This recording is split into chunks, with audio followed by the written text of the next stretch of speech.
everyone to the dragons next time. But so yes, as we think about what a lot of people have called concentration risk in this marketplace, is that a risk? About it. Well, it's not a concern to me because these companies are earning a lot of money and they have a tremendous amount of cash flow. And they also basically have internal investment banking departments where they are able to find small companies that they can leverage up in their businesses. I think it's one of the reasons that mid-cap, small and mid-cap managers have been frustrated because anytime that they put in the next Microsoft in their portfolio, it gets exactly. Well, how about for the small and mid-cap investors out there? Presumably lower interest rates should help those companies. Is that enough? I think we can see it in the way things trade. Whenever there's expectations that the Fed will lower rates, the Russell 2000 does better. The problem is the Russell 2000 has something like 40% of companies that don't have any earnings. Yeah. That's a little bit of a problem. But when people are excited and risk on, they're willing to buy those kind of companies.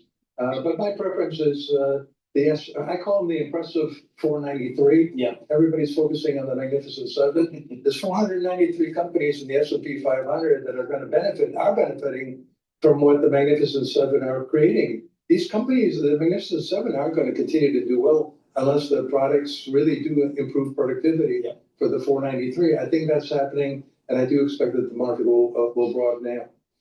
What is our Federal Reserve going to do here? I think the market's saying December, we're going to get a rate cut. After that, not sure. Well, the Fed really frustrates me for the past few years. Every now and then I've written that I would be more than happy to do what the Fed does for half the price. And my condition is continue if they allow me to work from home. I wouldn't do regulation or supervision, just macroeconomic policy. But a year ago when they started cutting rates, they're down 150. Hello, my name is DrPaulCottrell. Please go to my store, the-studio-reykjavik.com, and get the great products that I offer. Also, make sure you subscribe to all my channels. I have YouTube, Brighteon, Bitchute, and Rumble. You can also follow me on many different social media channels. Please help support the work that I do by going to my store, the-studio-reykjavik.com, and you can also donate through Stripe, PayPal, or buy me a coffee. Let's talk about some of the products that I offer to help to improve your health and slow down the aging process. And this is a protocol that I do daily. Please go to my store and get the Cleanse or the Max 35. Take a teaspoon a day every day. Cleanse is 30 parts per million. Cleanse is 35 parts per million.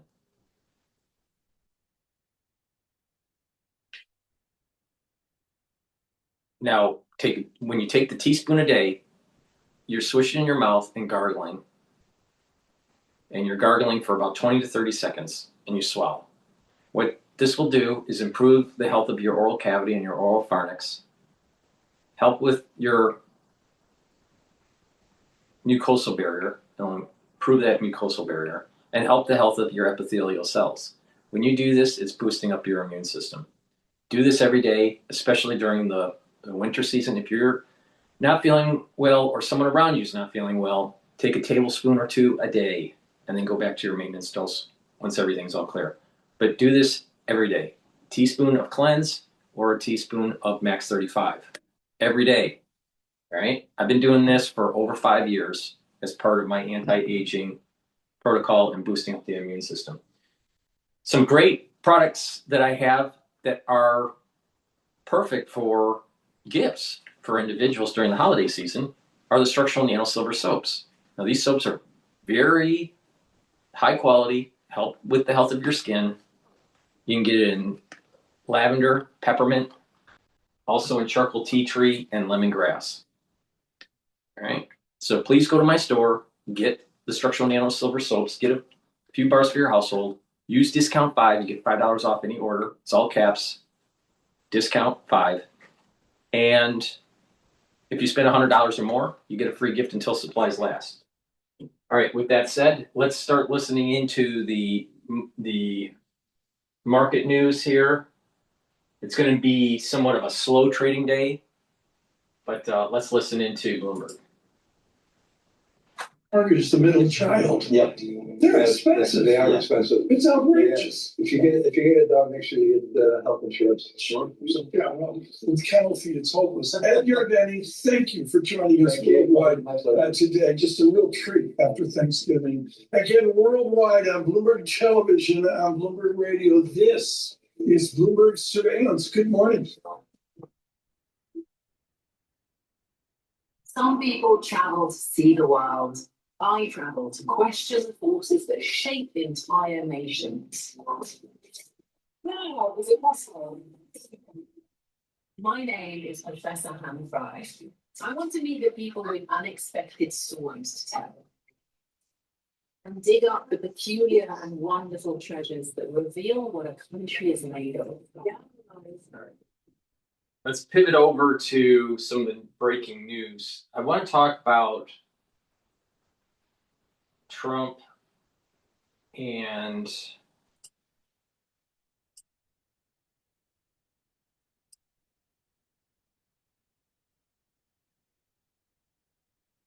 the guard being shot.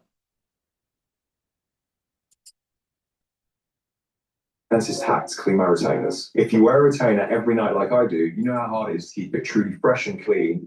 Seconds before I went on, right now, I heard that Sarah Beckstrom of West Virginia, one of the guardsmen that we're talking about, highly respected, young, magnificent person, started service in June of 2023, outstanding in every way.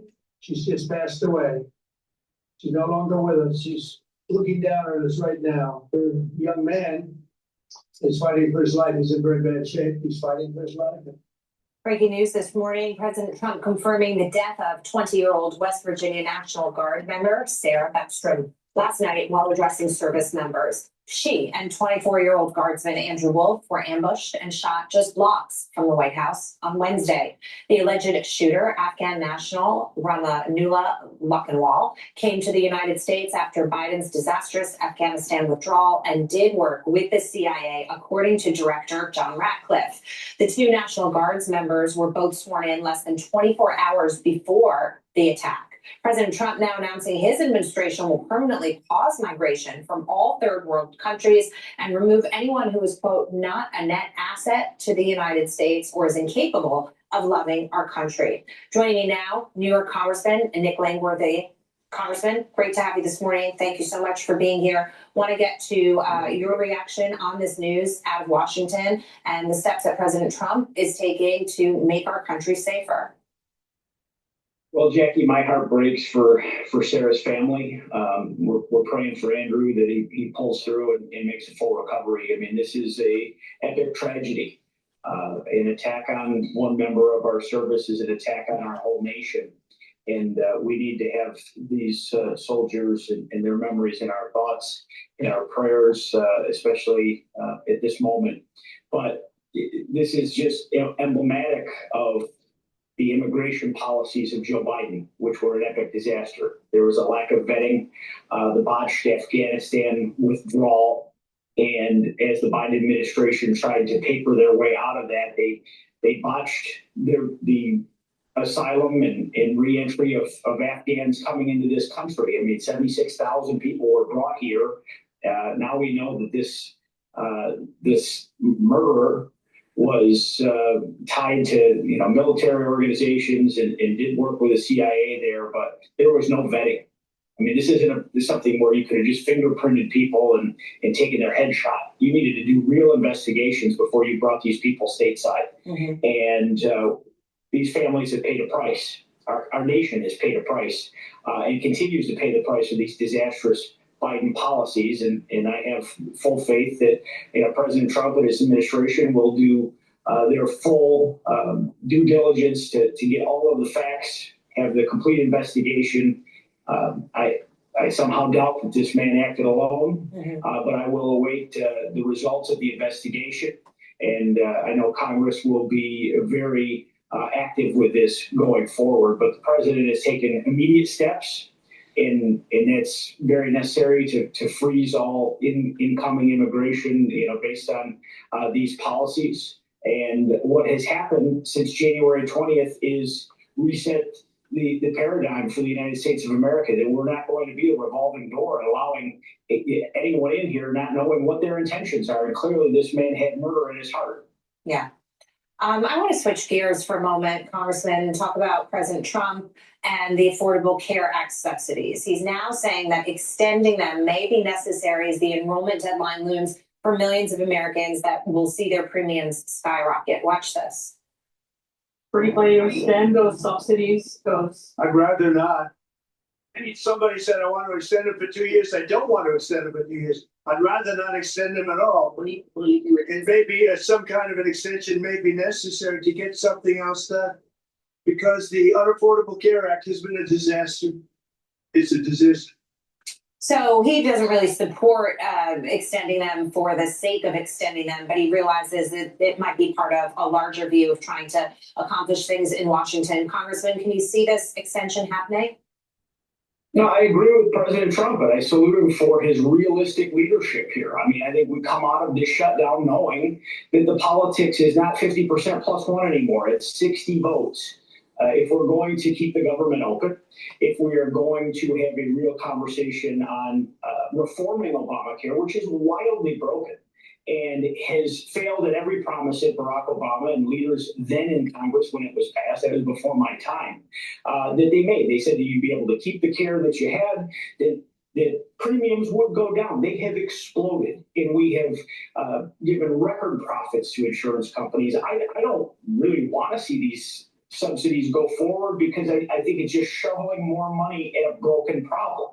But President Trump is very realistically leading on this situation. We need to have bipartisan cooperation to move forward on government operations and healthcare. Our margins are ridiculously close in both the Senate and the House, especially the House. And we're going to need cooperation across the aisle. So in order to get to that moment, I think that the president has laid out and will lay out a plan very soon as to what that is. I mean, members that I serve with that want to have an ideological solution here are just wildly unrealistic. We're going to probably have to extend this for some period of time and create new safeguards and off-ramps and eliminate abuses in these extensions, because they certainly have not led to lower premiums. Right, and that's important. The extension that the president is talking about would have parameters to make sure some of those things you discussed were incorporated. Congressman, I just have a quick minute left with you, but I want to ask about your landmark Energy Choice Act.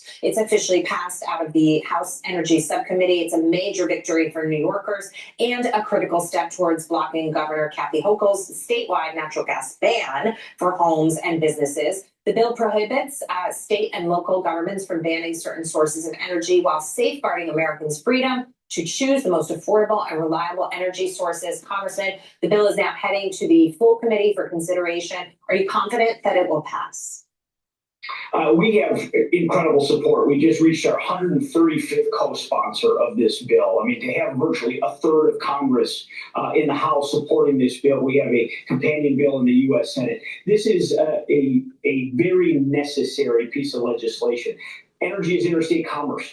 We need to stop these radical blue states from interrupting our energy ecosystem in this country. It's a matter of life and death for my constituents that in cold and snow events, when the power gets knocked out, they could freeze to death in their homes. And Kathy Hochul doesn't understand this. She just wanted to get to the farthest, greenest, leftist point that she could in her ideology as she was looking to avoid a primary. Yeah. This is not all politics. This is about taking care of people and not putting them in a dangerous position. So we're going to pass it out of the full committee next week when we go back to Washington, and then I won't rest until we get this across the president's desk. Okay. Congressman Nick Langworthy, thank you so much for being here this morning. Really appreciate it. Thank you, Jackie. This assembly line is about to shut down. This fighter jet won't get off the ground. The satellite won't ever make it to space. All real possibilities. Not because America doesn't know how to build these things anymore, but because the resources we require to build them are controlled by our enemies.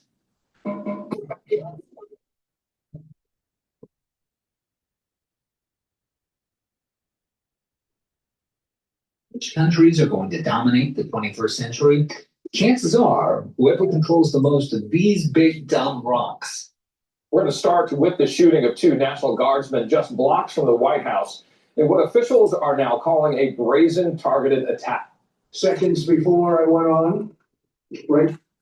We begin with Madeline Rivera, who is live in Washington, D.C., with the very latest on the tragedy that is rocking our nation's capital. Hi, Maddie. Hi, good morning, Carly. The president sharing the sad news that 20-year-old Sarah Beckstrom has passed away after an alleged gunman ambushed her and another Guard member on Wednesday. Just seconds before I went on, right now, I heard that Sarah Beckstrom of West Virginia, one of the Guardsmen that we're talking about, highly respected, young, magnificent person, started service in June of 2023, outstanding in every way. She's just passed away. She's no longer with us. She's looking down at us right now. The young man is fighting for his life. He's in very bad shape. He's fighting for his life. The family of 24-year-old Andrew Wolf is asking for prayers. The death of Beckstrom means the suspect, 29-year-old Ramanella Lockenwall, will likely face upgraded charges. Here's the U.S. Attorney for D.C., Janine Pirro, talking about that. We are praying that they survive and that the highest charge will not have to be murder in the first degree.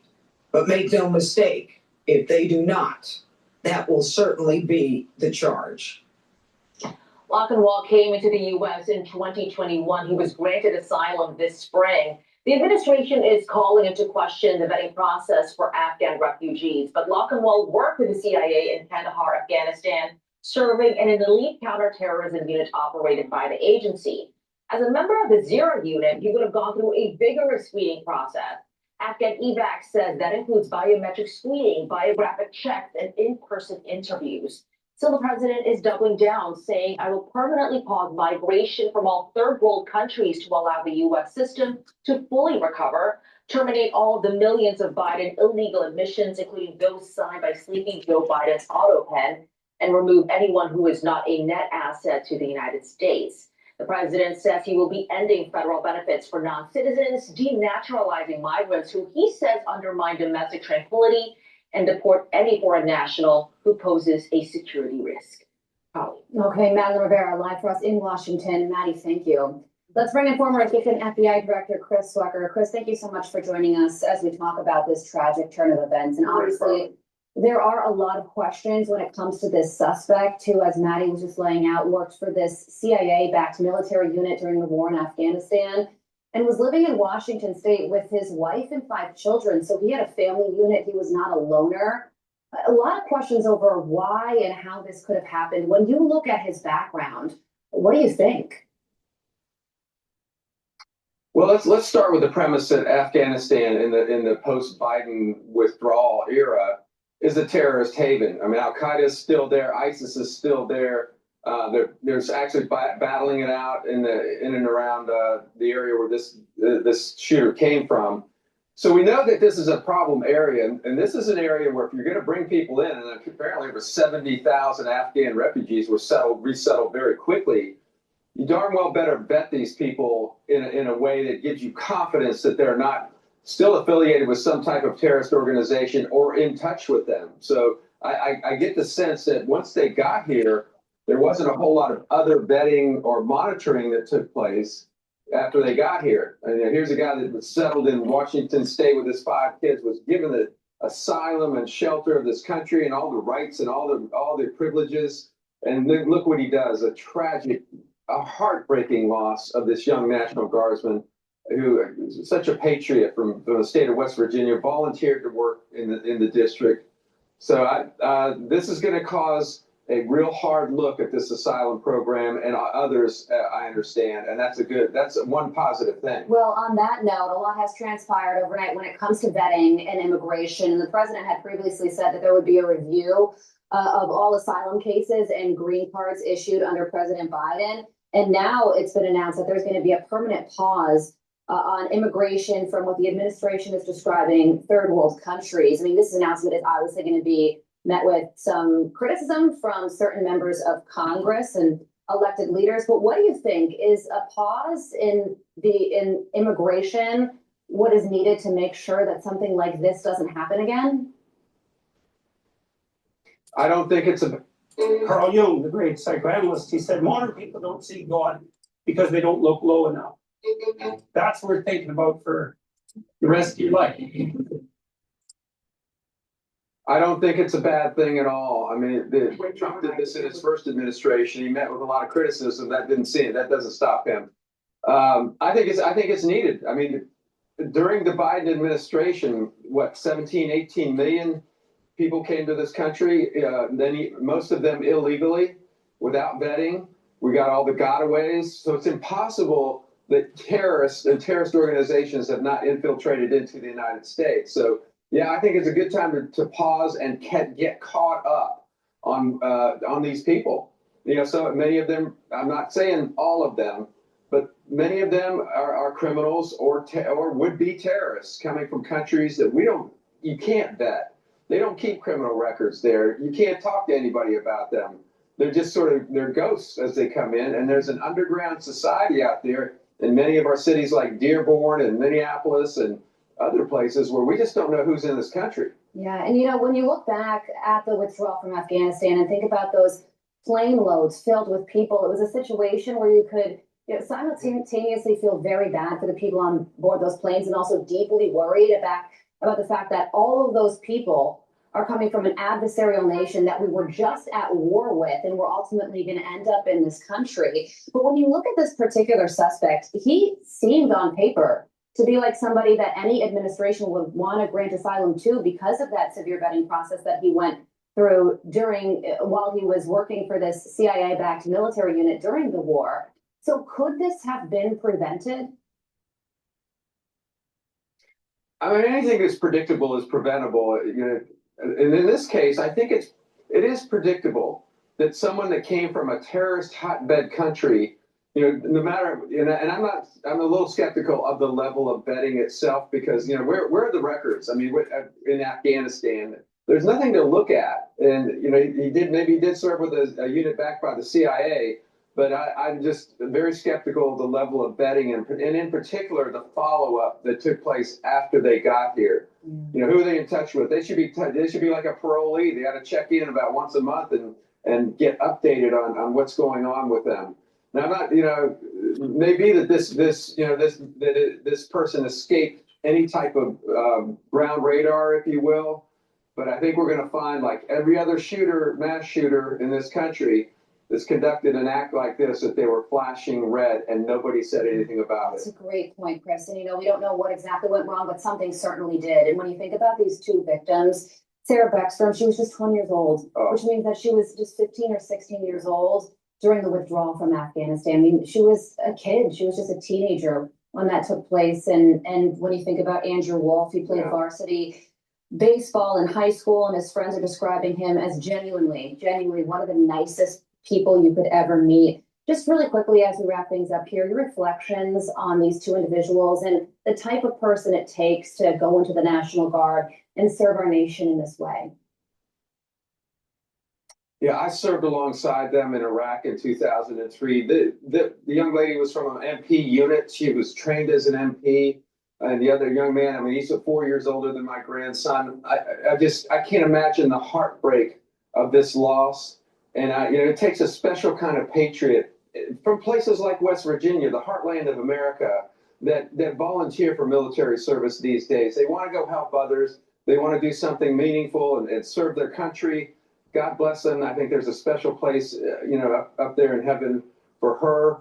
And I think this whole nation needs to get behind, you know, what they're trying to do in our nation's capital, the one place where we ought to be safe. Heartbreak is most certainly the correct word. We're a nation in mourning right now, and I just hope that these two families feel that as we all grieve together. Former Assistant FBI Director Chris Wecker, we thank you so much for joining us this morning. We thank you very much. I'm Steve Ducey. I'm Brian Kilmeade. And I'm Ainsley Earhart. And click here to subscribe to the Fox News YouTube page to catch our hottest interviews and most compelling analysis. Here's what nobody's telling you about the new bearskin hoodie. This fleece is sick. It's made from 340 GSM of bearskin fleece, which Please go to my store, the-studio-reykjavik.com, and get the heirloom barley. Heirloom barley will bring down inflammation, soak up free radicals through superoxide dismutase, and detoxify your body. When you're detoxifying your body and bringing down inflammation and soaking up free radicals, you're going to slow down the aging process. You're going to be able to recover after a workout quicker. You're going to also help with your cardiovascular health, because by bringing down inflammation, you're reducing plaque formation. And bringing down inflammation at the brain level is going to help to protect your neurons. Because if you have chronic inflammation around neurons, the myelin sheath starts to degrade and the neurons don't perform as well. Super important to take every day, detoxify your body, bring down inflammation and soak up free radicals and slow down the aging process, boost up your immune system, help with your cardiovascular health and your brain function. And take zeolite. Zeolite takes 3 small drops underneath your tongue, drink filtered water. This will bind to heavy metals, toxins, and chemicals and allow you to urinate them out within 6 to 8 hours. Take it every day. And by doing that, you're improving your immune system and your endocrine system. Please go to my store, the-studio-reykjavik.com, and get the zeolite. Breaking overnight, the ambush-style shooting of National Guard troops in Washington, D.C. has taken another tragic turn. One of those Guard members has died, the other still fighting for his life. President Trump announcing that 20-year-old Army Specialist Sarah Beckstrom died from her injuries on Thanksgiving. He called her an incredible person who was outstanding in every way. New images from overnight of law enforcement officers lining the streets for the transfer of her body. Beckstrom's former boyfriend spoke to CNN and said she had a huge heart and would do anything for anyone. The other wounded Guard member, a 24-year-old Andrew Wolf, remains hospitalized and is in critical condition. We're also learning more about the suspect in custody, a 29-year-old Afghan national. He arrived in the United States in 2021 on a resettlement program after working with the CIA in Afghanistan, helping American troops. President Trump, in the wake of the shooting, says the U.S. will, quote, permanently pause migration from all third world countries.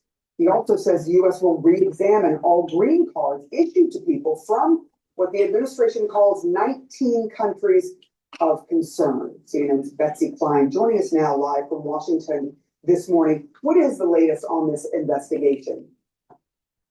Well, Sarah, an interagency investigation is now underway to determine exactly how this horrific tragedy could have happened, while the Trump administration, meanwhile, is ramping up its aggressive immigration policies. We know that this suspect is an Afghan national who came to the United States in 2021. He applied for asylum in 2024, and it was granted under the Trump administration in April of this year. And we've also learned that the suspect worked with U.S. forces, including the CIA, starting in 2011. A U.S. official tells CNN that he was vetted by intelligence agencies and clean on all checks. The question now of his pathway to violence is going to be a major target for investigators. Now, officials say it's still too soon to say what the motive is, but President Trump, as he addressed troops on Thanksgiving, offering his own speculation. Listen. He went cuckoo. I mean, he went nuts. And that happens too. It happens too often with these people. You see them. But look, this is how they come in. This is how they're standing on top of each other. That's an airplane. There was no vetting or anything. They came in unvetted. And we have a lot of others in this country. We're going to get them out. But they go cuckoo. Something happens soon. Now, within hours of this shooting, the president moved to justify an even more intense immigration crackdown. The director of United States Citizenship and Immigration Services announced that at the president's direction, he was ordering the re-examination of all green cards issued to people from countries of concern. That includes about 19 countries, including Afghanistan, Iran, Venezuela, among many others. President last night also calling for what he described as reverse migration. In a lengthy post to social media, he wrote, quote, I will permanently pause migration from all third world countries and remove anyone who is not a net asset to the United States. We have, of course, asked the White House and State Department for clarity on what countries that would impact. Attorney General Pamela Bondi, meanwhile, says that the Justice Department will do everything in their power to seek the death penalty for this suspect. All right, Betsy Klein, thank you so much for your reporting for us. And over to you, Brad. Thank you, Sarah. Joining me now is CNN Senior National Security Analyst, Juliet Kayyem. Juliet, great to have you here with us. First, as we think about the investigation, the radius is extremely wide, including the path of travel to commit the deadly act. What do we know about progress thus far and the resources that need to be mobilized for this type of scale? Well, it's going to have sort of two nexus points. One is going to be in Washington State, sort of his ties, who he was living with, where he was living, family, contacts. Was there a network that was supporting him? Then, of course, in D.C., how long was he there? Why did he choose this group of National Guard members? And then, of course, there's the linkage between the two. Where did he stop?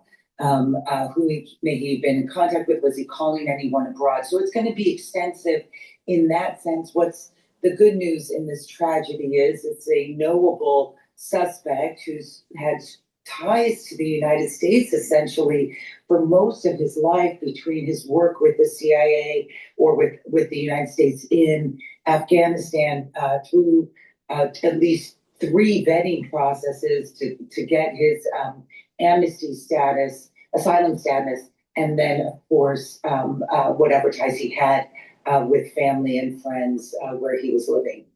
And so, as information piles up, what does a typical breakthrough moment look like in the effort to establish a motive? Well, so it's in.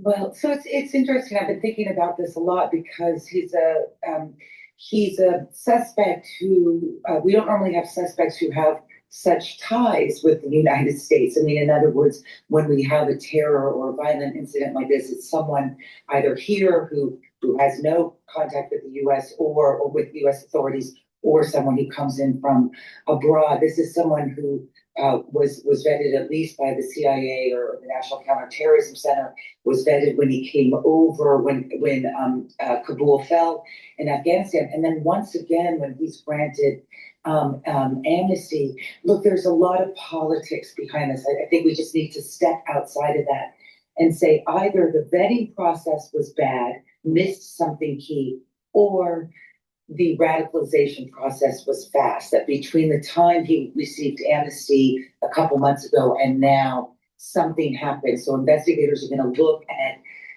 some trauma in his life, something that happened in Afghanistan that he blamed the United States for. Juliet Kayyem, thank you so much for taking the time, breaking this down this morning. So in terms of where things stand this morning, there are some questions about specifically all these countries, right, that the president has referred to, which he calls, quote, third world.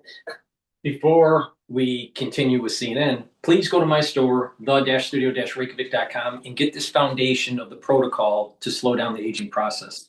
Get the multivitamin. This multivitamin is easy to digest, and it will have the cofactors for enzymatic activity so your cells perform properly and help with the tissues, and therefore your body will be in homeostasis. Now, also take the probiotic. I have it in a veggie cap form and a powder form. This is the powder form. These are the foundational pieces for the anti-aging protocol. Now, with this foundation, by taking the probiotic, you're going to improve your gut biome, your energy absorption will improve, your metabolism will improve, your immune system will improve at the gut level, and the communication between your gut and your liver and your gut and your brain will improve. You will be able to sleep better. You'll get rid of brain fog. You'll be able to get into cycles of REM sleep and deep sleep that will help to detoxify your central nervous system, consolidate memory, and to be well rested. So please go to my store, the-studio-reykjavik.com. Get the probiotic, also the multivitamin that's easy to digest. That's the foundation. Then the first pillar of this foundation is to take the cleanse or max 35 to boost up the immune system. Second pillar, C60, to soak up free radicals. The third pillar, turmeric, ashwagandha, and lignans, to bring down inflammation, to help with your cardiovascular health and your immune system. And to take Boomer Boost to rev up your metabolism and your energy levels. You take that as a core protocol, and you're going to see major results in slowing down the aging process. Please go to my store, the-studio-reykjavik.com. Use discount 5. You get $5 off any order. If you spend $100 or more, you get a free gift until supplies last, and you're going to need that free gift. Now, get the probiotic and the multivitamin. Very high quality. Take it every day. Please go to my store, the-studio-reykjavik.com. Trees. When we look at the reexamination process, there is also, Eugene, there is a concern about focusing too much on the country and what the ripple effect could be for those who are here in the country who are not a threat. How do you see this playing out? Well, there will be a real issue that we've already seen risen by Afghan communities and the associations that welcome and help resettle refugees. There's a real concern about keeping Americans and immigrants safe, how the Trump administration goes about doing that without harming and discriminating against those who have come here to actually be, as he would label it, an asset to the U.S. isn't yet clear. There's some concern that he may not be able to do that in a way that is fair, but he hasn't detailed his immigration plan yet in terms of how he's going to keep Americans safe. And I assume that there will be pressure on him to clarify that. Malik, the president, and these are the president's words here, said the suspect went cuckoo. There are questions about what may have happened in the wake of that asylum being granted earlier this year. How do you anticipate looking into what changed perhaps for the suspect, what may have changed for the suspect is going to impact this investigation into thousands, tens of thousands of others?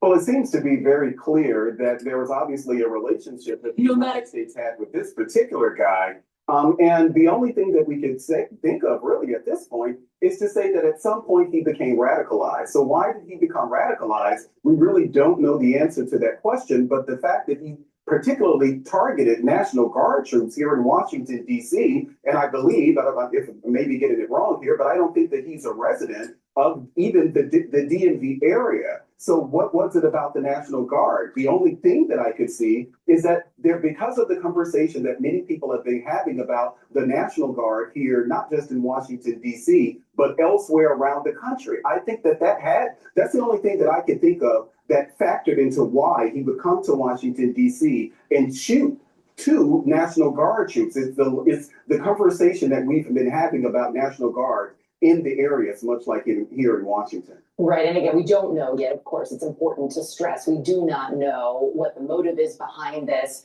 So much still needs to come out in that investigation. Danielle, the president very quickly, in the wake of this, saying he wanted to add an additional 500 National Guard troops to the district. Of course, this is all coming amid, right? And then shortly after that, we had the emergency motion that was filed because a judge had ruled last week that the initial deployment of those troops back in August was actually illegal. As all of this comes into play, there have been security concerns raised about these National Guard members by a number of folks, former intelligence officials and former military who I spoke with, certainly in the wake of this on Wednesday night, said they were concerned that those 500 additional troops could become targets. How much is the administration addressing those concerns? The administration, from the very beginning, Erica, has defended its decision to have these National Guard troops in the DMV area. And the whole point of it, and if you remember, let's go back to what happened in August when President Donald Trump said that it was time to clean up DC. And that was the effort that he made to call these troops to Washington and, of course, try to keep them here as long as possible. We are going to see an extension of that now that he's called for 500 more troops to come to Washington, D.C. It's going to be potentially an escalation of what we've already seen, seeing these troops, a militarized D.C., as it's been the past couple of now months since they've arrived to D.C. But look, it's important to make clear that Trump, of course, defending his decision to have them here, and of course, believing that this could be a solution to have additional troops, that image of the National Guard, militarized DC to prevent further violence, but it also could initiate more violence. It's unclear what could happen going forward, Erica.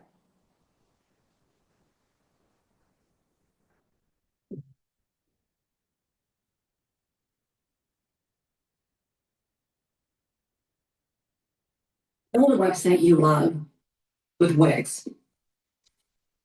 For your words, create your brand, your opportunity.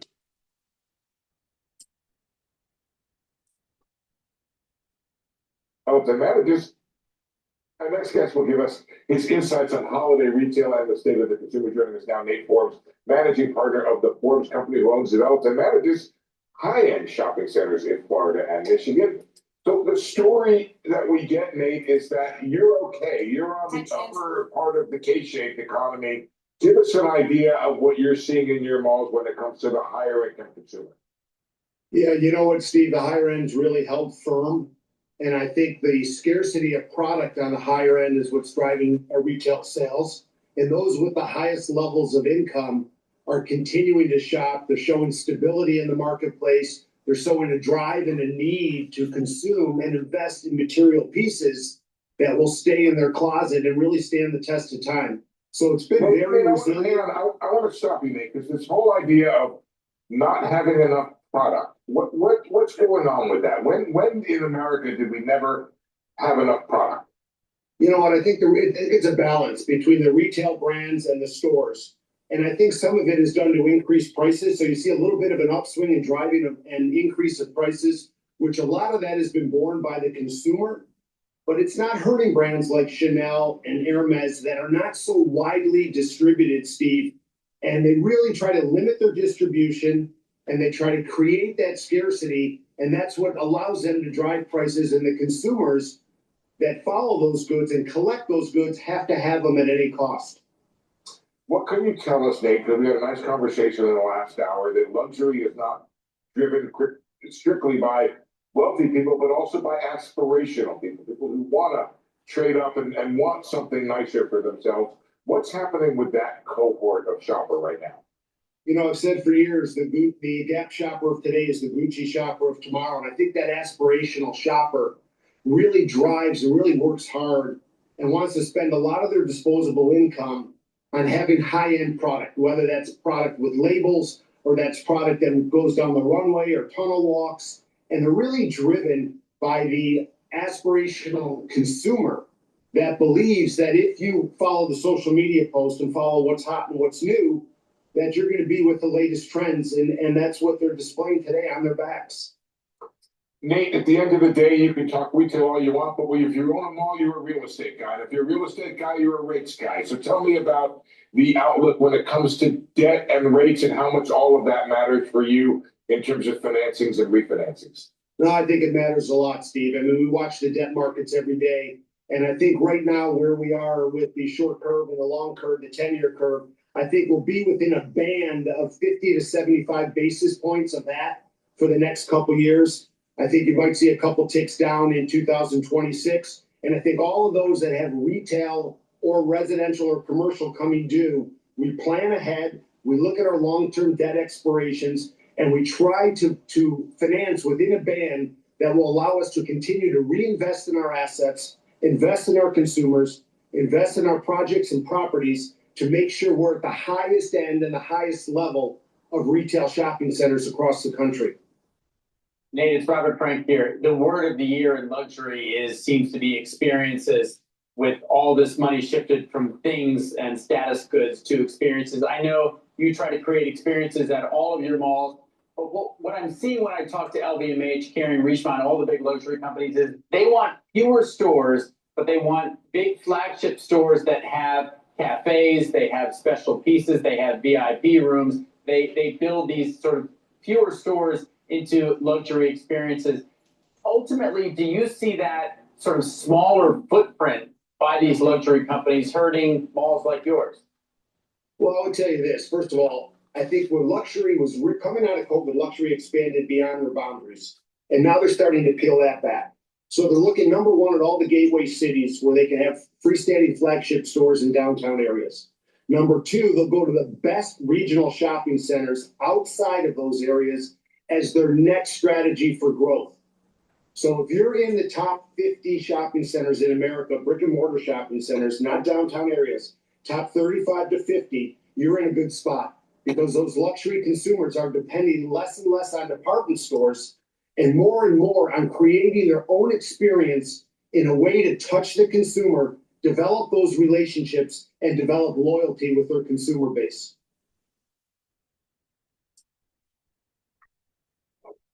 I honestly think that it doesn't really apply to New York because you have that Westfield Mall in Lower Manhattan by the Freedom Tower. It doesn't do so well. And the shops in the Oculus, they don't do that well. They get a lot of foot traffic, but it's just like, who's actually buying? Compared to the high cost of leasing the space. So, no, I disagree with them. Please go to my store, the-studio-reykjavik.com. Take this stack. This is the third pillar of my anti-aging protocol. You can take it separately, each individual one separately, or just take this stack or add it to the overall core protocol. All right. But this is going to slow down the aging process, help with your immune system, and help with your cardiovascular system. Now, ashwagandha root will help to bring down cortisol levels and to help to control your blood glucose levels. That's super important because by bringing down inflammation and helping your vascular system, you're going to reduce plaque formation. Also, cortisol, if it's elevated chronically, is going to damage the vascular lining, the endothelial lining, and also other tissues. But that's if you have cortisol elevated chronically. Chronic stress, chronic injury or pain. And when you have elevated cortisol levels, it also suppresses your immune system. So when you bring it down by taking the ashwagandha root, you're actually improving your immune system. This is really important. Take ashwagandha root. You'll get other benefits by taking ashwagandha root too. Lignans will help with your immune system and your endocrine system, bring down inflammation and soak up free radicals. Super important for your cardiovascular health because when you bring down inflammation and soak up free radicals, you're reducing oxidized LDL concentrations and therefore improving your cardiovascular health, reducing plaque formation. Lignans will help the immune system because it's bringing down inflammation and also your brain. By bringing down inflammation at the cerebral level, what's going to happen is your neurons are going to be less stressed, and therefore the myelin sheath is protected. And turmeric. Turmeric will bring down inflammation and soak up free radicals. You get the same benefits as you're taking with lignans. It's helping with the cardiovascular health, helping with your immune system, and helping with your brain function. Stacking these, this is where the magic comes in. Stack them together. Take the turmeric, stack it with the lignans, and stack it with the ashwagandha root. You can take them separately, but you get more benefit. There's a synergistic benefit when you stack these together. So you can take the stack, or you can take and apply this Substack into the larger protocol, which is the probiotic, the multivitamin, cleanser max 35, C60, and the boomer boost to really supercharge slowing down that aging process and boosting up that immune system. This is a very powerful stack. It's really important to take every day. Turmeric, lignans, and the ashwagandha root. Drink it with filtered water. Take it every day, especially in the winter season. Boost up that immune system. Please go to my store, the-studio-reykjavik.com.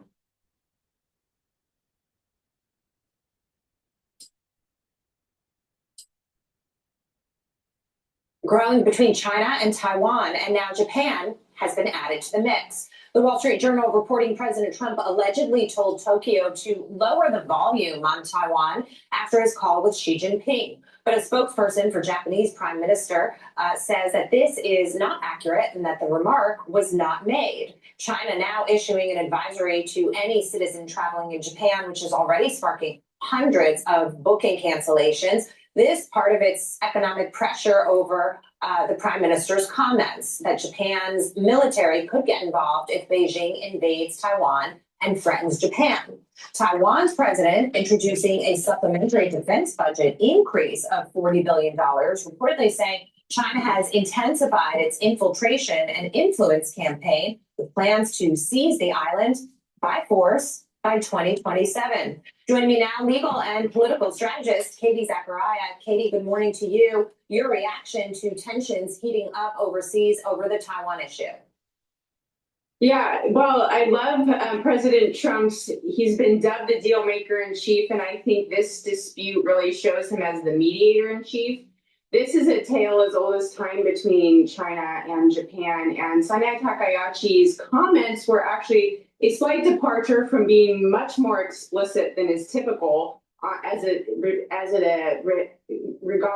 regards to Taiwan. And so Xi Jinping and China are extremely upset, obviously. However, I think that this storm will be quelled by President Trump, who was able to come in and speak with both leaders. Though it is unclear what was exactly said, I do believe that the tensions will be quelled. I think you're probably right.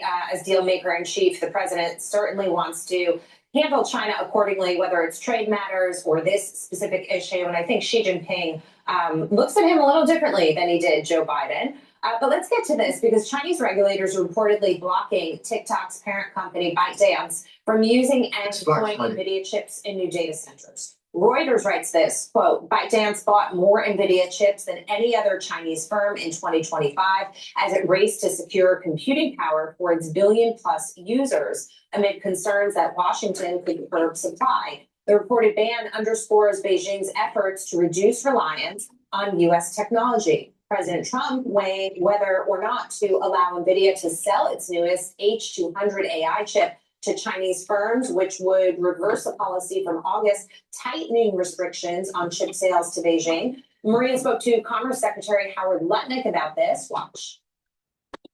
Do you think that there's going to be any movement in terms of President Trump allowing those chips to get to China? Donald Trump's going to decide what chips, if any, we sell to China. That's on the president's desk. He's going to decide how he wants to take care of it.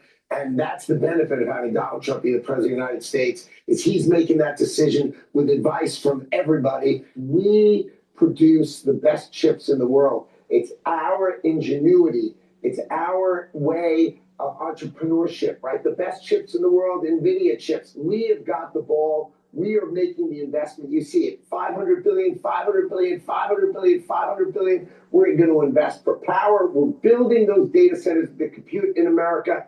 There is no country close. We've got the lead, we've got the ball, and we are going to win the AI race. Count on us, count on America. We are the winner. Katie, there's no doubt that we're producing the best AI chips right now, but the concern is the more you send them overseas to China, the more ability that they have to copy those.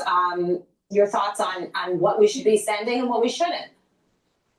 You're absolutely correct. Look, after living in China, what I saw in Beijing is they are very good at replicating, not, in my opinion, as great at innovation. And we run a huge risk, as President Trump knows, if we're sending our best technology to China and then they are replicating it, we put ourselves really at a disadvantage and then at the advantage. And this isn't that different from this tension with rare earth minerals either. President Trump and Xi Jinping understand that we need a deal right now as it pertains to rare earth. We also need to independently start manufacturing, start refining our own rare earth minerals for national security purposes. And China is conversely doing the same with these chips. They know that they need to start domestically manufacturing them so they can also have independence and national security on their end and not rely on the United States to provide them with the most advanced. So as Secretary Lutnick said, it is up to President Trump. I do believe he will absolutely have an America First policy that will put our national security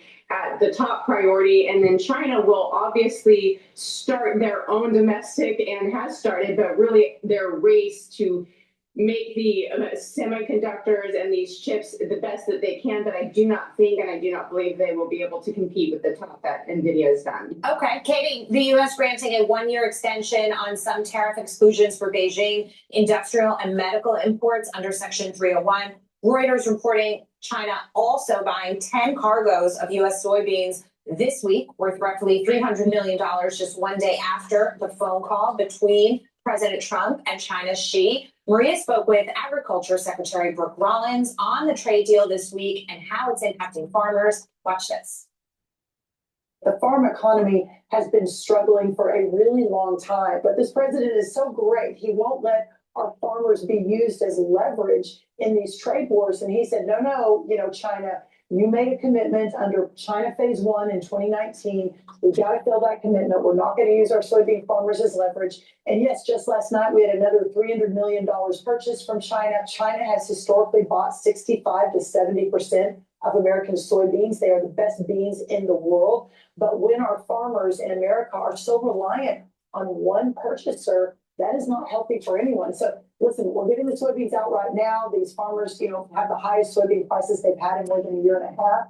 But the larger point here is we've got these new trade deals. We're going to start selling soybeans to a lot of other countries beginning immediately and into next year. Katie, it's no surprise to me that the president has a phone call with President Xi, and all of a sudden they start purchasing the soybeans as they are expected to. Right, and as to our first point, it was also in line with high tensions in the strait with Japan and China, and yet he was still able to negotiate. Look, let's calm the storm on the Taiwan, Japan, China front, and also let's continue this amazing trade deal of 87.5 million metric tons of soybean purchases. And in this issue, yes, what Secretary Rollins is saying is right. We want to spread out our soybean sales and from farmers. However, China benefits deeply by this trade deal, and President Trump knows that, so he's using this leverage to the maximum ability that he can, and he's able to negotiate these other deals around it. So in the best interest of actually China and continuing talks, keeping peace within the strait, I think that these deals really keep the economic prosperity of all countries alive and well. Katie, Zachariah, thanks so much for being here. Appreciate it. Thank you.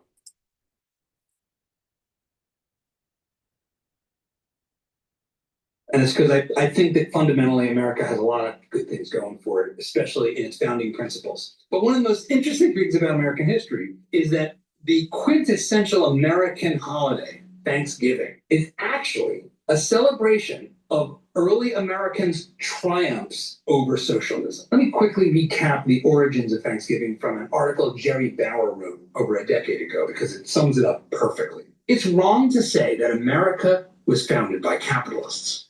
In fact, America was founded by socialists who had the humility to learn from their initial mistakes and embrace freedom. One of the earliest and arguably most historically significant North American colonies was Plymouth Colony, founded in 1620 in what is now known as Plymouth, Massachusetts. The original colony had written into its charter a system of communal property and labor. Early communism. As William Bradford recorded in his Of Plymouth Plantation, a people who had formerly been known for their virtue and hard work became lazy and unproductive. Resources were squandered, vegetables were allowed to rot on the ground, and mass starvation was the result. And where there is starvation, there is plague. After 2.5 years, the leaders of the colony decided to abandon their socialist mandate and create a system which honored private property. The colony survived and thrived, and the abundance which resulted was what was celebrated at that iconic Thanksgiving feast. No, Thanksgiving wasn't principally about making peace with the natives. It was about celebrating a bumper crop after the basics of human nature and material reality were once again embraced. The free enterprise system, private property, and treating adults like adults. The reason I'm bringing this up is in some ways kind of obvious. We have an epidemic of Marxist sympathies going on in this country. In fact, if you look at recent polling, Gen Z say they have a favorable view of Marxism. Back in 2019, I actually co-wrote and produced a rap video called Mises versus Marx, the March of History.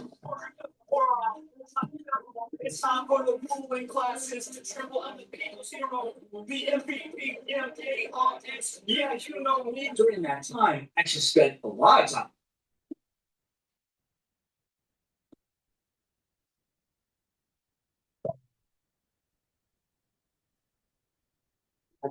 Actually spent a lot of time reading, not just Mises, who had already read quite a bit, The Free Market Economist, but the writings of Karl Marx, both the Communist Manifesto and his more academic work, Das Kapital. While I wouldn't put myself forward as a in-depth scholar of Marx, I certainly understand his ideas. Not just that. I don't know if you'll say this because this is the first time I've watched the video, but Marx came from a wealthy family or an upper middle class family, and he was lazy. He was lazy. He was a lazy person because he felt as though he should be on the dole. He was not a hard worker. He's like a bohemian. Than the average protester if you ask them on the streets of Portland. There was a recent interview that Jordan Peterson did with an author named Paul Kangor, and his book is called The Devil and Karl Marx. Kangor brings the receipts from this book in an incredible way, and I want to share it with you now and then talk a little bit more productively about why Karl's ideas themselves aren't even good in theory. And the one word, well, two words that jump out of the Communist Manifesto, all of Marx and Engels' writings, to criticism, and Marx wrote to Arnold Rouge in 1843, called for the ruthless criticism of everything that exists. Right. And the other word that they use all the time is abolition, abolish. They want to abolish everything. I think this is what makes this moment right now so tenuous, so scary. When you see brokenness in the world, it is very tempting to want to burn it all to the ground. You see this impulse on the left and on the right. You see it in every human heart. A desire to reboot the computer, which would be maybe the best way you could think of it. Oh, if we just reboot, it can grow again. This burn it all to the ground abolitionism that embodies Marx and that was clearly embedded in his psychology in deep and fundamental ways is a siren call. And it's one that we have to work really hard to keep our kids from being sucked into, because it is a vortex of despair. Because his fundamental premise, even theoretically, is that the most important thing we should abolish is ownership, private property. You could define communism as the abolition of private property. That is actually what communism fundamentally is. And if you this is why I keep on saying, for us to be a prosperous nation and learn from the Greeks, learn from the Romans, learn from the mistakes of the 20th century, we need to have God, country, and family, and hold the ideals of the Enlightenment. And that means paying attention to what John Locke stated. It's about life, liberty, and property. When you start chipping away at life, liberty, and property, you don't have a good society. And that's exactly what Marx is trying to do. Erode life, liberty, and property. But every time that they try to ram this kind of politics, this type of economics in a system, you have these pigs that come around saying everybody is a free person, everybody is equal. But then all of a sudden, some equal animals are more equal than others. And then the rise of the Napoleon the pig. And that's exactly what Marxism does. It concentrates power and elevates a very few people to control means of production, and everyone else is a serf.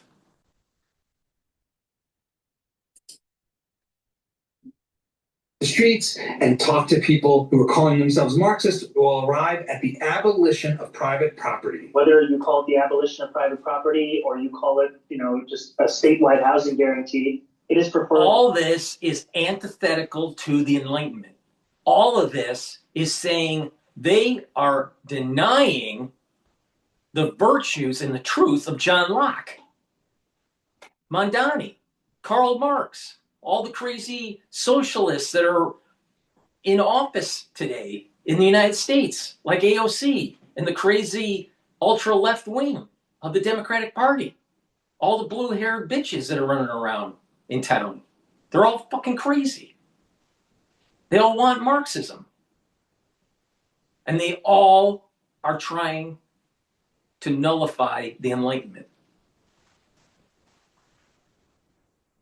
He doesn't believe in the Enlightenment. He doesn't believe in constitutional rights.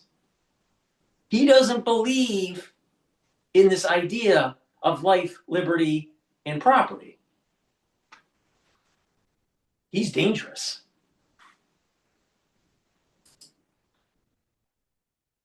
So what is going on right now? Then it gets a little more complicated sounding, like workers should own the means of production. There are also other issues that we firmly believe in. The end goal of seizing the means of production. Right there, you're like, well, what do you mean they own it? Because if you're abolishing private property, how does anyone own anything? And very quickly, what you realize when you spend time with Exactly. And what happens is it's a transfer of wealth, it's a transfer of ownership, and it's a means of control. It's a top-down means of control to the few. And if you have connections, or if you have enough political power, then you'll be the one that's controlling it. But if you want to have your own business, if you want to, have your own farm, you can't do that because Napoleon the Pig wants it, wants to control it. That is not what America is about. America should have a revolution in the same theme, in the same gore as the French Revolution if we keep on allowing for Marxism to destroy our constitutional rights and subsume our property. It's wrong. It's wrong. It's absolutely wrong. But you got a lot of these elites out there saying, well, we should just have communism. We should just follow Marxism to hell, and everything will be just fine. What country survived? What country is prosperous with Marxism? Zero. Zero.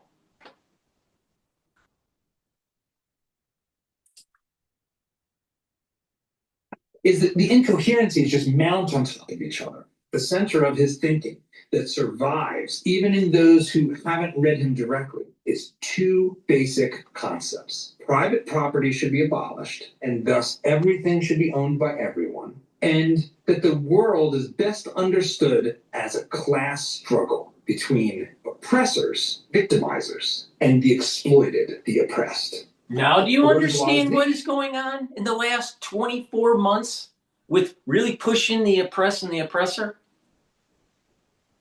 This is Marxism. And then a subset of that in the United States is pushing, when you have enough people believe in the rhetoric, where you're giving away property, you're giving away your freedoms, you're giving away your constitutional rights, because you got to remember, the ones that wrote the Constitution, it was about civil liberties, the Bill of Rights, and that we have a constitutional republic, not a democracy, so we have protection of our property, because if you just leave it to the masses and there is a majority, well, the majority could be wrong and take away your rights. Well, wait a minute. Our rights are inalienable. They're God-given. So, you have communists that are trying to take this away from you. You have elite institutions that are minting new grads in believing that socialism and communism is a great thing, that Marxism is the right thing to do. So they push this oppressed agenda. A subset of that is going to be reparations, because it's taking away property, your money, and giving it to a group of people that feel as though they've been harmed. In the United States, that's the ills of slavery. So you have the blacks that are trying to buy into this. You have people that are getting into political power that are pushing it, and they're trying to get their constituencies to give them votes.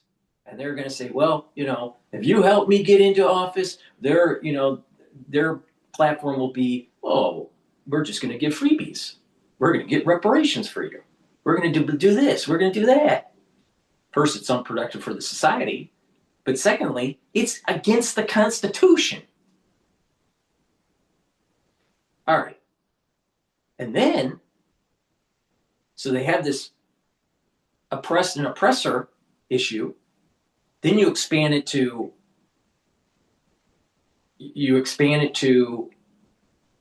women versus men, whites versus blacks, Jews versus non-Jews. Everything can be divided in this group of people versus that group of people. And so there's infighting and there's not cohesion. When you have infighting, you can divide and conquer. So you have that element to it. The oppressor and the oppressed. The ones that have money, the ones that don't have money.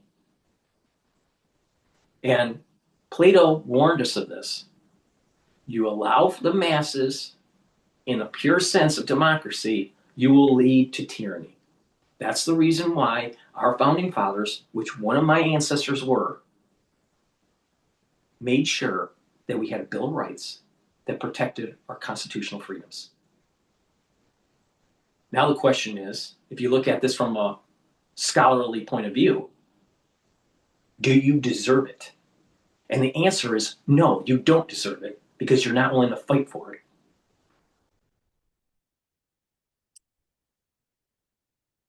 And the proletariat, the capitalist and the worker. This has been transposed in modern times to race, gender, and social order, and basic victimizer dynamic is sort of at play everywhere. Anti-racism is just another manifestation of this fundamentally Marxist construction of human relations. Those are the two mechanisms. Now, I want to break those apart for you so you can understand philosophically and operationally why these don't actually work, why they aren't true even in theory. So let's start with private property. First problem is, if I don't own it, I'm not going to take care of it. This is why people don't wash rental cars.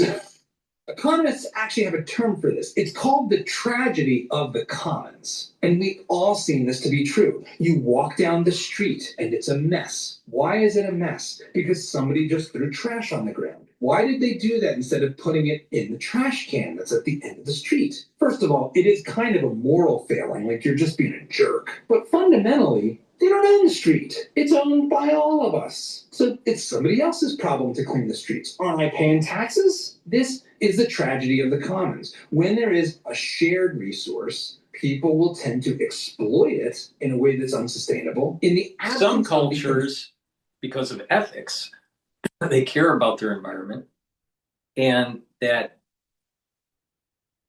tragedy of the commons doesn't take place. But in the United States, it's a big problem. It's a big problem. You need ownership to move the society forward.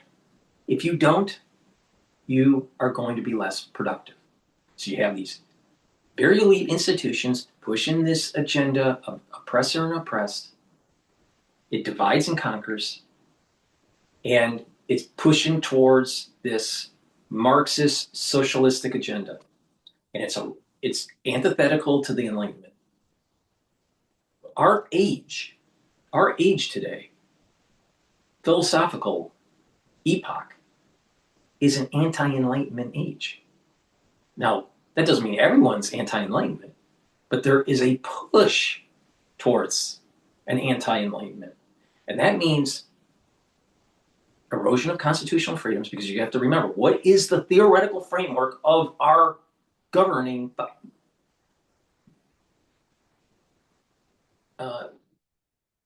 theory?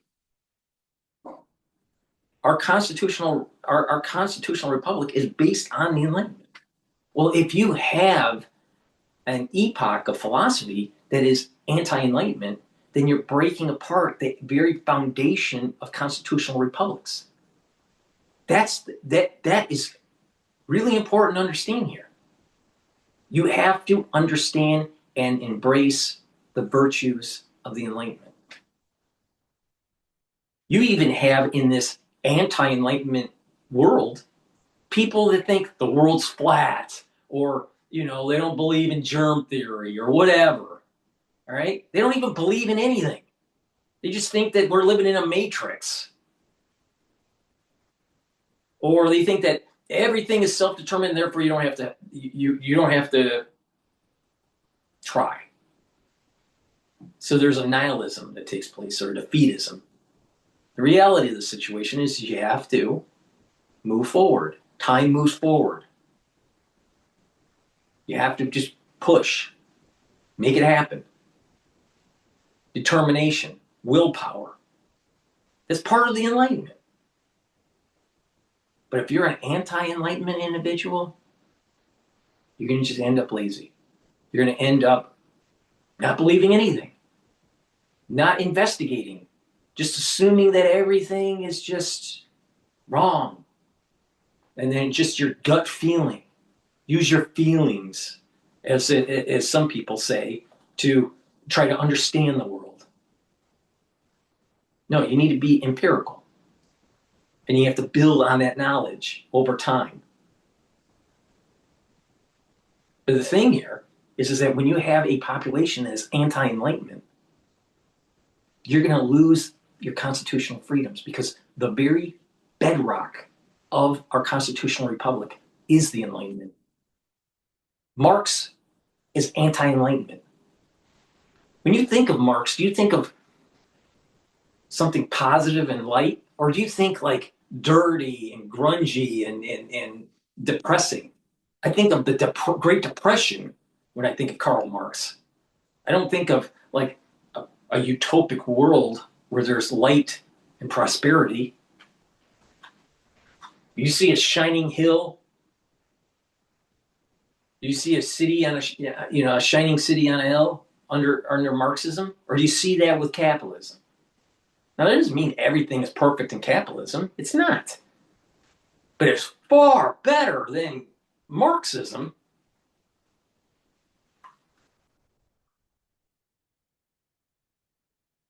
Incentives to care about the future that come with ownership. You don't take care of yourself or your things or the future. You leave it to someone else. You free ride. Now, what about this power dynamic? What about this relationship problem? The more nuanced Marxists and socialists, people like Richard Wolff and others, will claim that what they're really advocating for, fundamentally, is a kind of commune, worker-owned firms. What's wrong with that? Who doesn't want workers to own the firm? Well, breaking news. Zelensky's top aide, Matt Yarmark, submitted resignation request. So some internal fighting going on in Ukraine's politics. See what happens. Can create a worker-owned firm in a free enterprise system. There's nothing in America that prevents you from starting a cooperative. But here's where it really becomes essential to understand the difference and what, at the academic level, the Marxists are advocating for. Let's say you're going to start a lawn care business and you need to buy some equipment. You've got your 10 guys. You're going to go out there and mow lawns and build a great enterprise, taking care of people's property.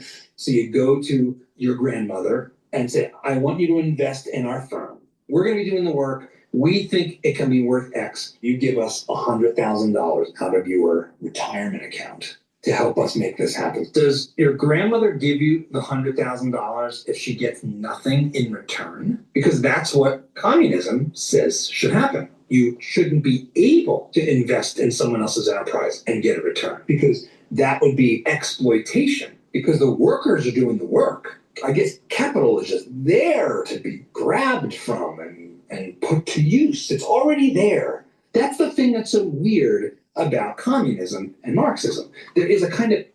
And what happens if you have your own money and you invest into a business, and it's a type of business where only you have to do the work? Is that okay under Marxism? Actually not. Assumption that there's this capital that's just waiting to be taken. Is my grandmother's savings, is that money that's in the wrong hands that I should just take? Say, buzz off, grandma, you're going to die soon anyway? No, she deserves a return. And why should she get a return? Okay, $100,000 of her savings from her life's work. She could spend that money now and enjoy it for herself. By investing it in you, she's foregoing that joy and that consumption. She has to be compensated for that, shouldn't she? You're having to wait. So one of the components of a return on investment is a return on time. I'm investing in this firm so that in the future, I won't just get the money back. I need to get more because I waited. But that's not all. The other thing is I'm putting my money at risk. So there's a good chance you're going to go out of business, son. Most businesses fail. So if you're going to put your life savings at risk in an investment, you need to get compensated for the risk. So that's the other piece of the profit that has to be accounted for. I'm putting my money at risk. It's not exploitation of surplus value. It's a return on risks that have been taken. And what communism and Marx want to do is say, no, that's immoral. You can't do it. Marx is nothing different than a liberal Brooklynite hipster. This intellectual that sits around drinking, his cafe latte, saying the virtues of Marxism.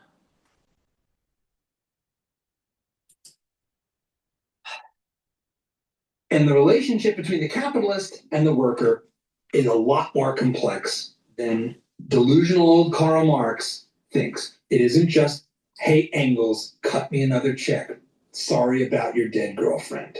Profit is not necessarily exploitation at all. It is a return on a very vital service, which is investing and taking risks. When you try to abolish property and investment in others, you end up with murder factories. There's a saying from the Soviet Union, the Soviets pretend to pay us and we pretend to work. And that's what happens. Even in the face of brutal murder, that's what happens. The Soviet Union, Maoist China, Cambodia, North Korea, Venezuela, Cuba, all of these regimes were as close to Marx as we could get. They tried to abolish God, burn down churches, imprisoned nuns and priests. They were being pretty Marxist. And I know from firsthand experience that the first thing that happens when you talk about Marxism and communism is all the Marxists come out of the woodwork to say, that's not the real Marx. Real communism's never been tried. Call it whatever you like.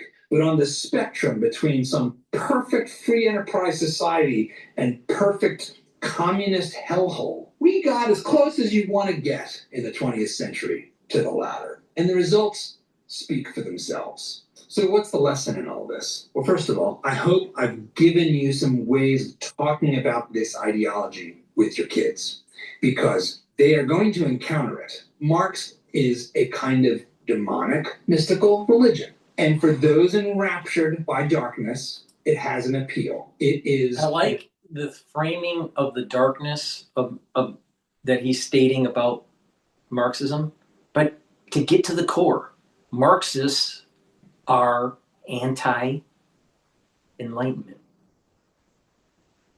They're anti-enlightenment virtues. And anything, including capitalism and our constitutional republic that's been built on the foundation of the Enlightenment, science, capitalism, constitutional republics, if you break that foundation of the Enlightenment, you end up getting Marxism.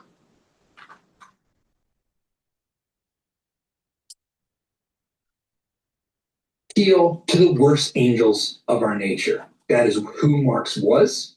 It's how he lived his life. And it is what he baked into the cake of his philosophy. And our kids need to understand this. And the only place they're going to get it is with us.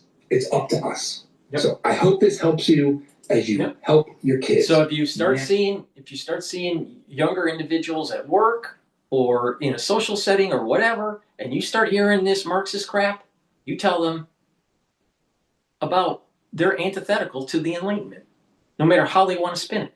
And Marxism doesn't work. It's a theory it's a hypothesis. It's not even a theory. It's never worked anywhere. And the grand experiment took place during the Cold War. And they found out that capitalism works. Communism doesn't.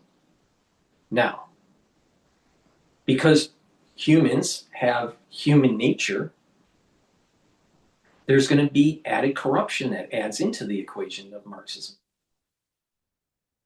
And this is the worry that I have with New York City, is that as it's approaching this heavily socialistic mayor and policies, that there's going to be added corruption that will lead to a devolution of the city.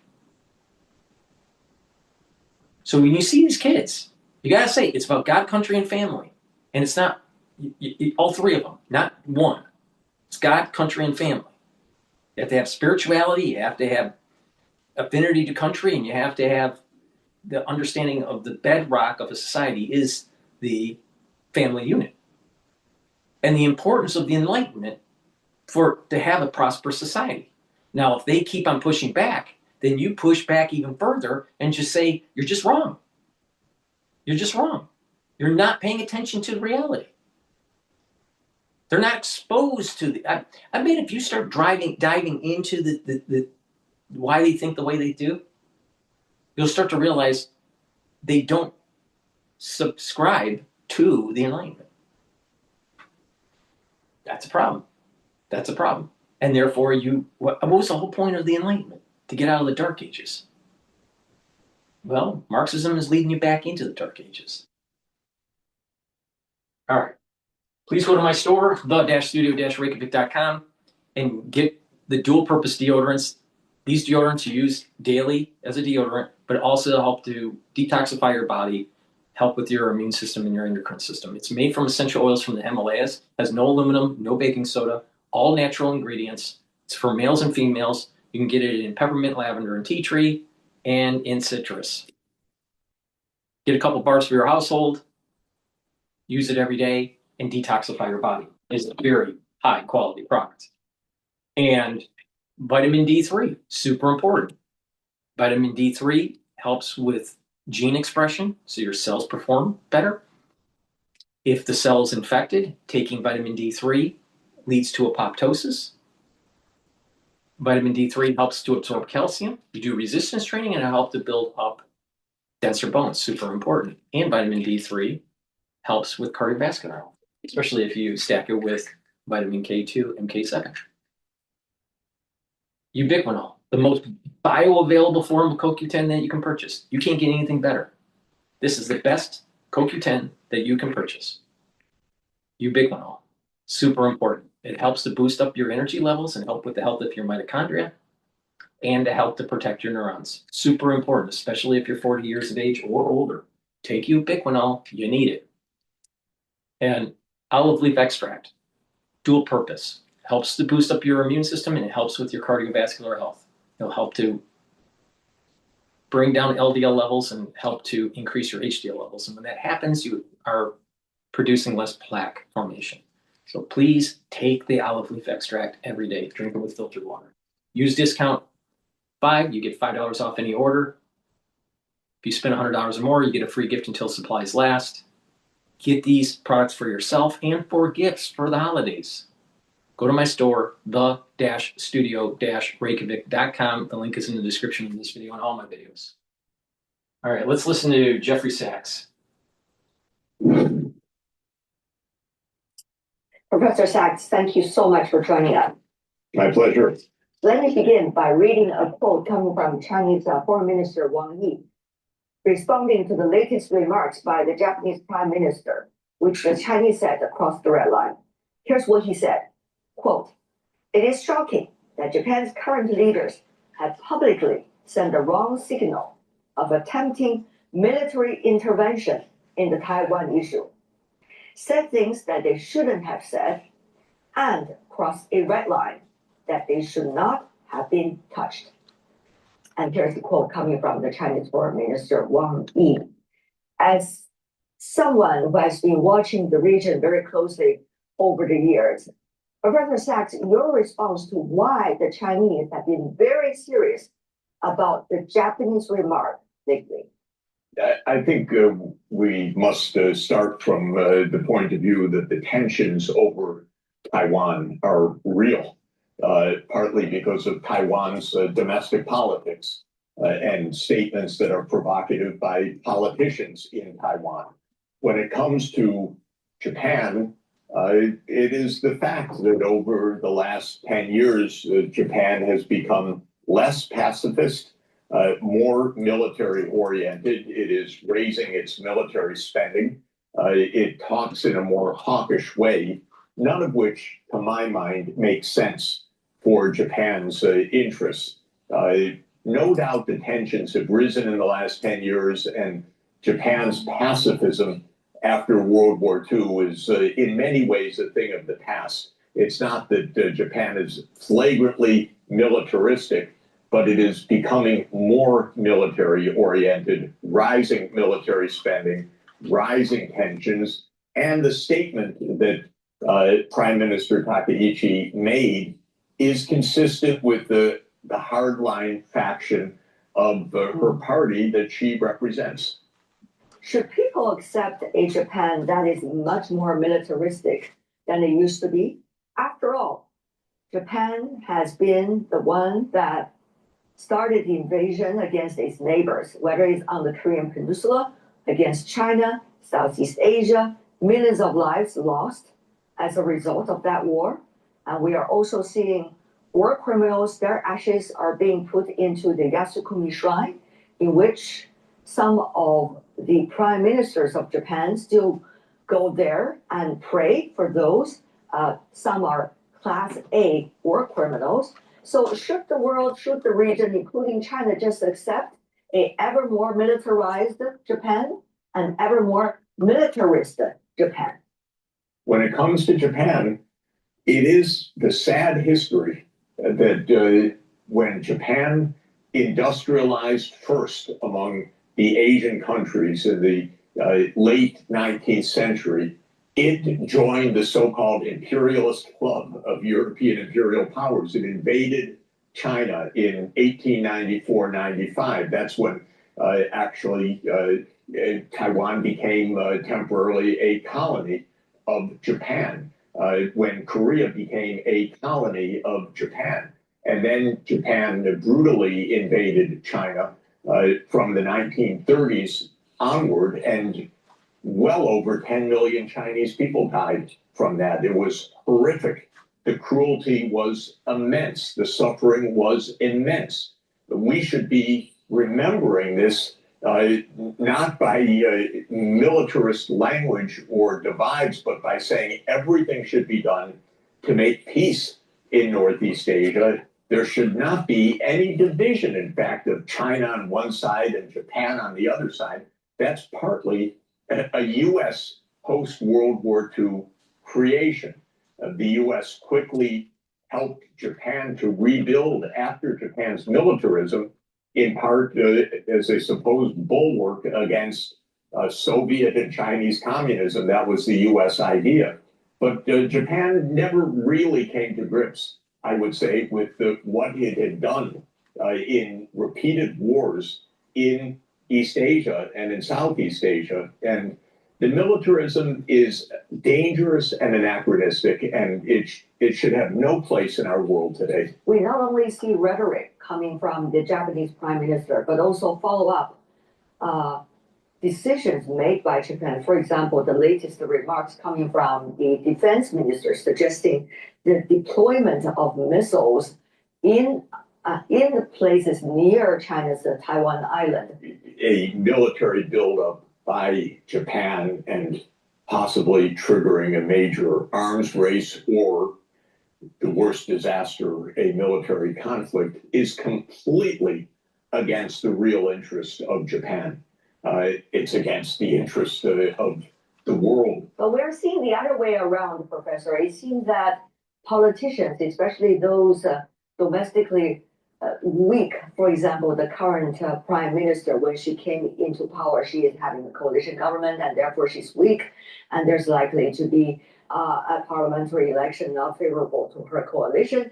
So we see someone who's trying to play with political opportunist approach, and that might be to her interest politically, but certainly not to her country's long-term peace and stability, and not to her neighbors' long-term peace and stability. I think that it also absolutely must be recognized that the United States has a major role in this.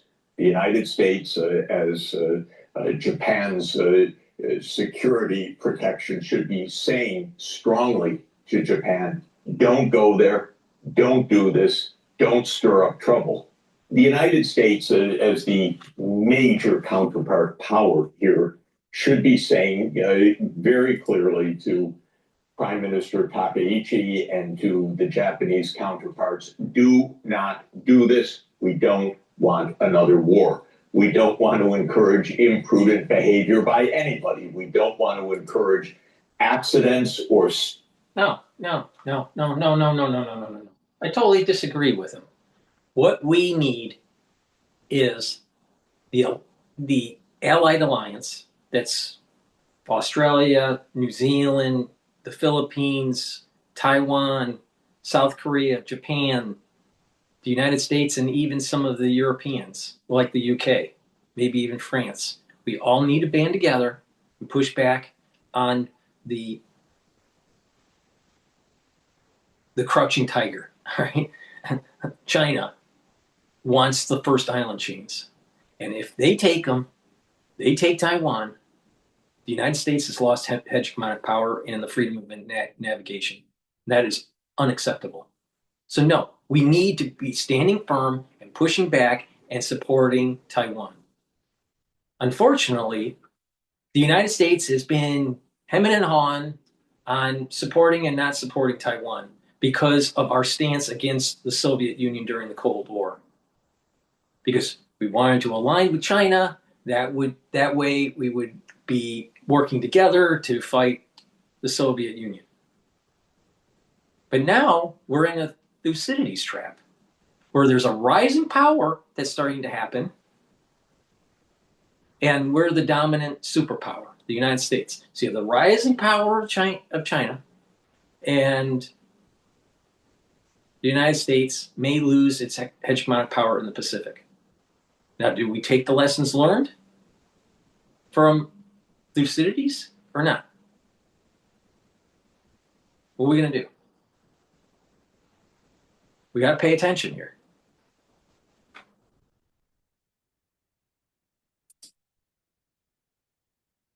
Up extreme nationalism that can get us into horrible trouble. Recently, US President Donald Trump made a phone call to the Japanese Prime Minister. Both sides have not revealed the content of the phone call. Your perspective on how responsible the United States needs to be to make sure its allies are not crossing the red line and put both US states and others in the region at danger? Well, the first thing is the United States itself must not cross the red line, because the U.S. has been coming pretty close to China's red lines over the last 10 years. The U.S. adopted a far harsher... What is this guy talking about? All you got to do is go on any day for the last 5 or 10 years. What has China been doing in the international waters? What has China been doing with the airspace? They've been probing and they've been bullying Taiwan. This guy, what the hell is he pays attention to the news? My God, what the hell's wrong with this guy? Well, we can't cross the red line for China. China basically said they're going to be taking Taiwan. Why do you think we're trying to shove as many chips for manufacturing into Texas and Arizona? Because we know that there's going to be a conflict between China and Taiwan soon. And the Chinese have said they were going to create the conflict. First it was 2025, maybe it was 2027. Some of the war planners are saying anywhere from 2027 to 2029. But the bottom line is it's going to happen in this decade. What is this guy talking about? The United States crossing the red line? What about China? Oh, he's talking on CGTN.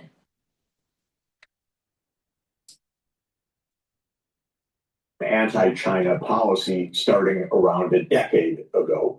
And Trump's trade war against China this year was part of that.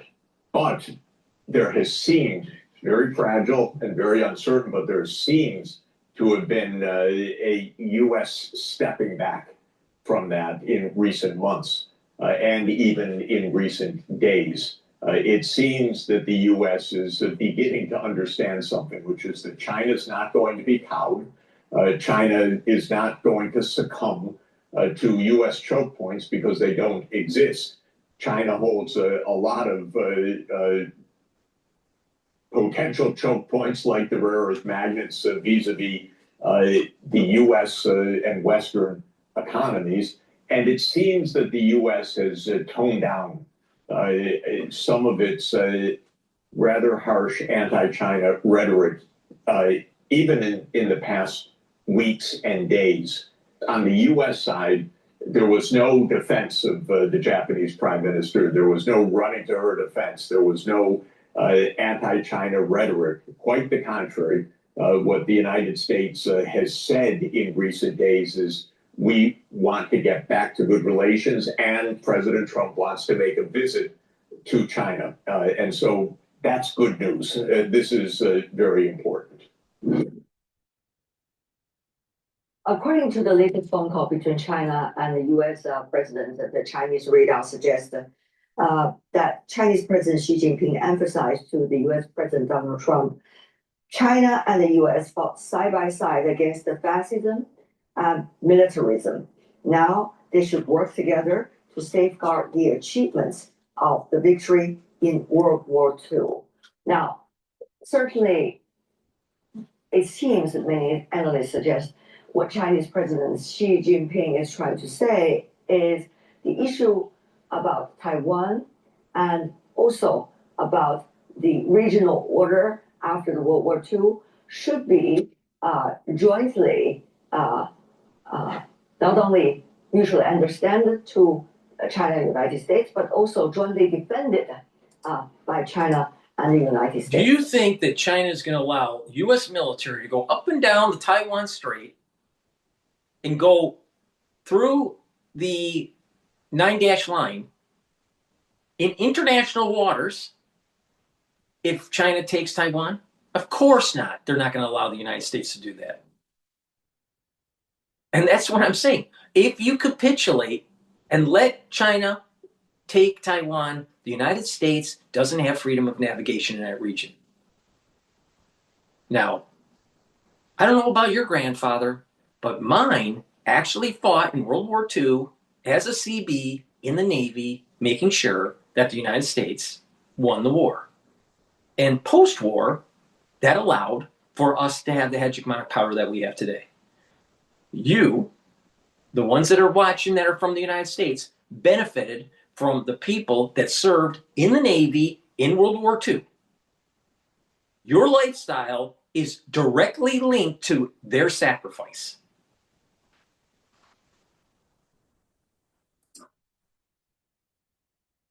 Well, I think there's something very profound in the statement, and it even goes beyond the China-U.S. relations. There were actually 4 major powers in World War II fighting together.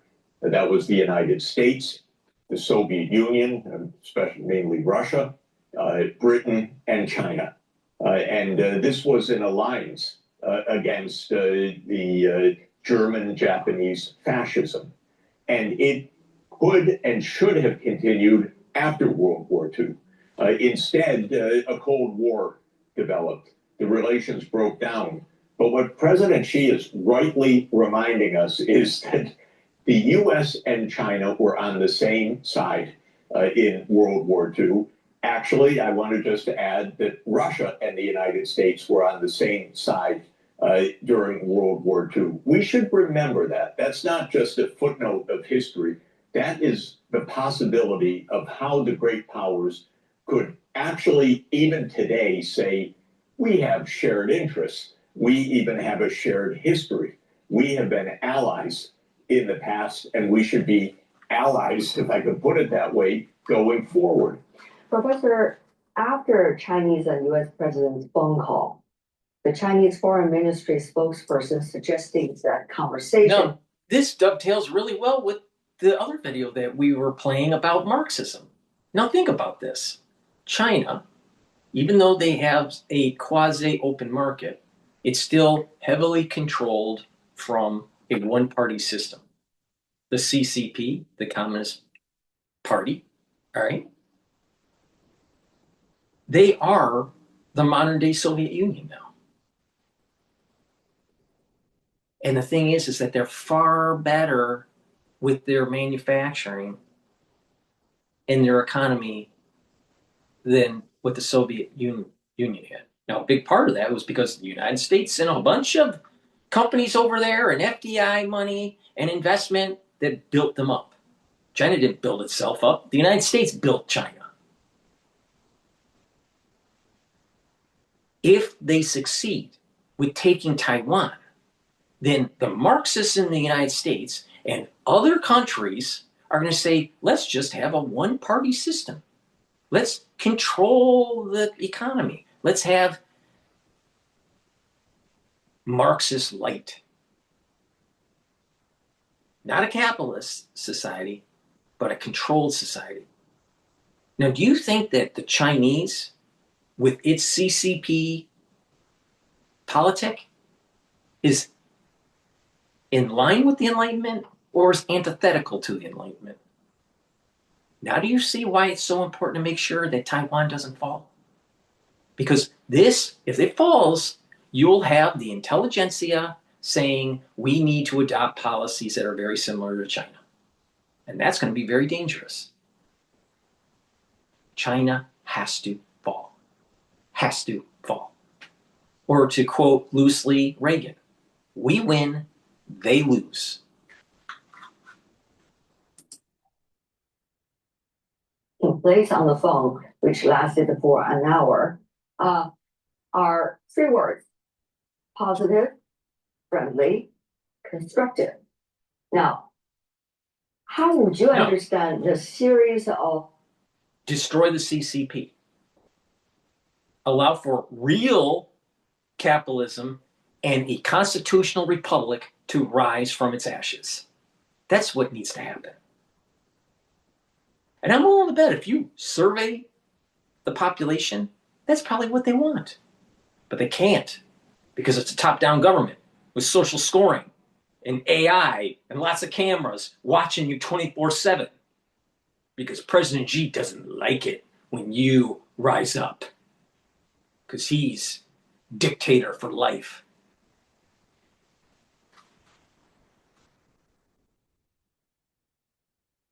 Be negative, don't be friendly, and destroy China. We continue. adjectives used by the Chinese side to describe that phone call? And what does that mean to indicate to you about China's attitude of continuous communication with the US side? We have a very ambiguous situation right now and a very unstable situation. It has been a decade in which the United States overtly went on a contain China policy. We had the same vis-a-vis Russia. There are hints, again, I don't want to overread it, but there are hints that President Trump, in his own approach, actually wants good relations among the major powers. He often is quite belligerent against small countries, but he has this tendency to see that there should be at least a normalcy with President Putin and Russia and with President Xi and China. I believe, again, we're guessing, but he may be trying to steer away from the overtly neoconservative hardline approach of the past decade. After talking about the phone call by the Chinese side, we also saw a tweet by the US president in his X account talking about the relationship with China, quote, is extremely good, end of quote. How would you understand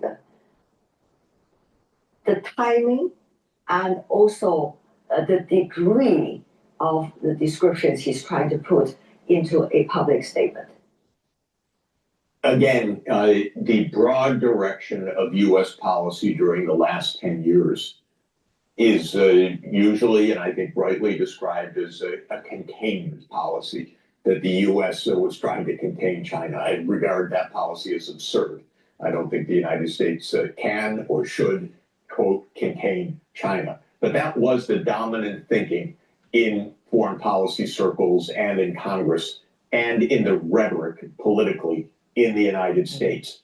But I do see signs, as I am emphasizing, that this is being rethought. It is a losing strategy for the United States to go in that direction. And I think that the United States, at least the foreign policy executive branch, the president, the National Security Council, the State Department, the Pentagon, I hope, are all thinking maybe that wasn't the right thing. We can't win trade wars. We can't win hot wars. We shouldn't go in that direction. I do see a change in tone and in rhetoric and in tweets in recent weeks that suggests to me a kind of reconsideration. But Professor, as you know, there are several concerns from the Chinese side. For example, the technological blockade the U.S. has been exercising against China, for example, about chips and artificial intelligence. There's also the investment opportunities, whether Chinese companies could have equal ones inside the United States. Meanwhile, export bans, and the list goes on. So how do you see these questions coming from the Chinese side being addressed by the U.S. so far? I don't think there's going to be a consistent and stable and open policy for years to come, probably. The mood in Washington is protectionist. It remains surly. It's a little bit more realistic now than it was a few months ago because of the fact that China said, no, we're not accepting that approach. But I don't think that we're going to have smooth, open, totally positive relations. There is, from the U.S. perspective, a heated competition underway, and that means that it's not going to be smooth. And technology competition will continue. My own view is that China is making amazing breakthroughs, one after another, on technology. So even if the chips don't exactly match in China, NVIDIA's chips, China's finding all sorts of breakthrough ways with quantum photonics, with new computer designs, with many breakthroughs, fundamental breakthroughs, it seems, being announced week by week right now. Thinking about the April visit by U.S. President to China, and later the interactions likely between the two presidents, whether it is at APEC or G20 or another visit by Chinese president to the United States later next year. How do you see both sides can work out some specific plans in order to make sure that these occasions are being nurtured beforehand in terms of ambience? It's pretty clear to Donald Trump and to the political class in Washington that if you take a trip to China, you want it to go well. That's a major occasion. It's a major occasion of protocol and ceremony and mutual respect across countries. It's not only a visit by a particular leader. So if we have this visit, that augurs well for actually trying to clear the way for a better 2026.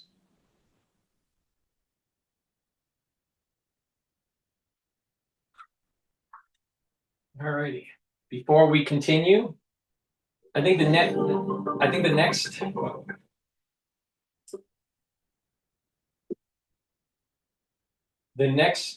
video I'll most likely play is from Cash Jordan talking about looting in LA. Please go to my store, the-studio-reykjavik.com. Get the magnesium and zinc and the vitamin C and magnesium. Magnesium helps with the efficacy of vitamin D3. Magnesium helps with brain function. Vitamin C will help with skin. And also vitamin C and magnesium will boost up that immune system. Magnesium and zinc also helps with brain function and boosts up the immune system and helps with the efficacy of vitamin D3. Stack them together to get a synergistic approach where you're boosting up the immune system, helping with your skin, and helping with brain function. Super important, all right? In the post-2020 crisis, there's an aftershock. And that aftershock involves problems with the immune system and problems with brain function. It's really important very important to take the proper supplementation to improve your neural health and to also approach a holistic protocol where you're detoxifying your body and you are training your mind, learning new things, and also being active. You want to do cardiovascular, resistance training, balancing, and stretching exercises. And that will help with your brain function. Right? You're activating nerves, you're activating neurons, you're activating the cerebellum, you're learning to balance, you're improving your gait. Make sure you do lots of walking and learn new things. And when you do this, you're improving at the micro level the health of the neuron. So please go to my store, the-studio-reykjavik.com, get the vitamin C and magnesium, get the magnesium and zinc, stack them together, take it every day, especially during the winter season. And Good Night Formula. Good Night Formula will help you to get into 3 to 5 cycles of REM sleep and deep sleep. This is very important so you're well rested in the morning. You're detoxifying your central nervous system so the neurons will be healthier. And you're consolidating memory so you can think better. So you'll be able to retrieve your memory. Good Night Formula has tryptophan, melatonin, and GABA, passion flower. By taking this every night, you're improving the health of your brain and slowing down the aging process. And omega-3. Omega-3 helps the cardiovascular system. It's going to help to bring down LDL levels and increase your HDL levels. And when you do that, you're slowing down plaque formation. It also brings down inflammation.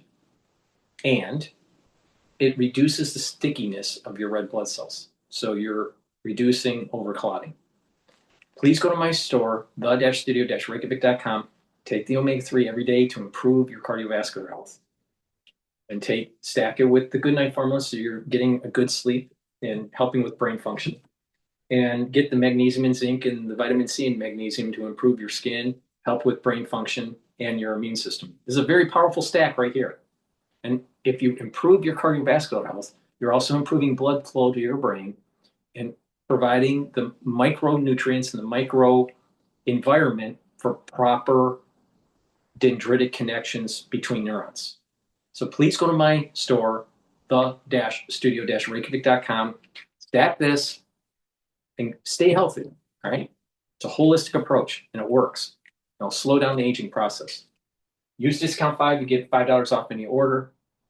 If you spend $100 or more, you get a free gift until supplies last. And again, like I said, we win, they lose.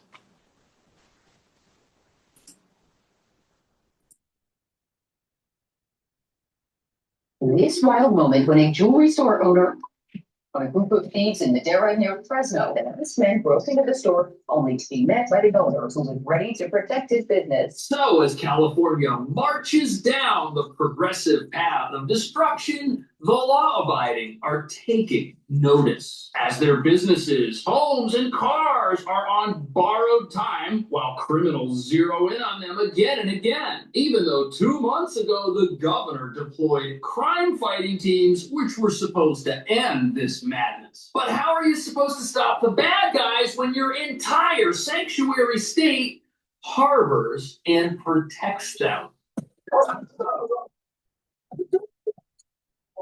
Something like that happened in Union City.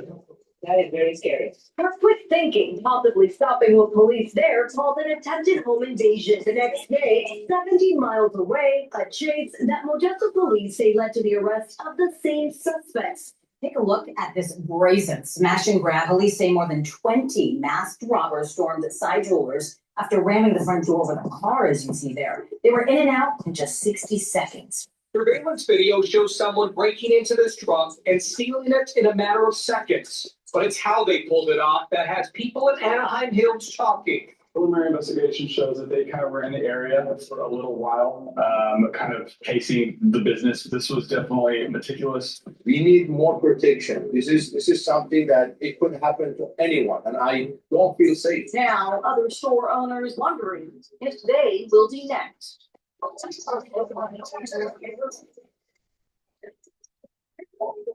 So apparently California has some of the worst inflation in America. This place is totally unaffordable. Look at this. And what nobody wants to admit is that inflation is directly tied to the amount of crime you allow the bad guys to suck out of the people in your state who want to do the right thing. And every single day, the law-abiding have their lives made more expensive by crime, even if it doesn't happen in their driveway. But wait a second, don't progressives tell us most crime is victimless? Take, for example, shoplifting. These stores could get an insurance policy which covers their losses and be made whole again, which means there's no reason to jail non-violent thieves, because when they steal, nobody loses, right? Wrong. Insurance does not cover the entire total loss of a store. And after these places get cleaned out, these stores can lose their insurance coverage. Or if they want to maintain it, the rates could go up so high, it's just unaffordable. Which means when customers enter stores in high crime areas, they pay unaffordable, inflated prices because of it. And every item on the shelf is priced to include the cost of theft these stores are reeling from. And the same goes with insurance policies. Want to park your car in a high crime area? You're going to pay for it. Which brings us to the real reason decriminalization is going to be the end of California.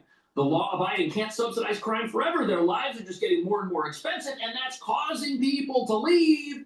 And after enough law-abiding people leave, the only folks left are going to be the criminals. Because remember, this isn't just a state that slaps hardened thugs with notoriously light sentences for behavior that would end with someone wearing a jumpsuit for a very long time elsewhere. It's also a sanctuary which won't turn over international fugitives to the federal government and decides to release them too. Which means if you need a home base to plan and commit crime, California is very appealing. Amazing when you watch the people that are doing this. Who are they? Latinos and blacks. There were 2 more burglaries this morning in Studio City. They found 26-year-old Juan Montez with burglary tools, the bike, and the same backpack seen on security video from at least 20 other business break-ins within the last month. That's wild. 20 burglaries.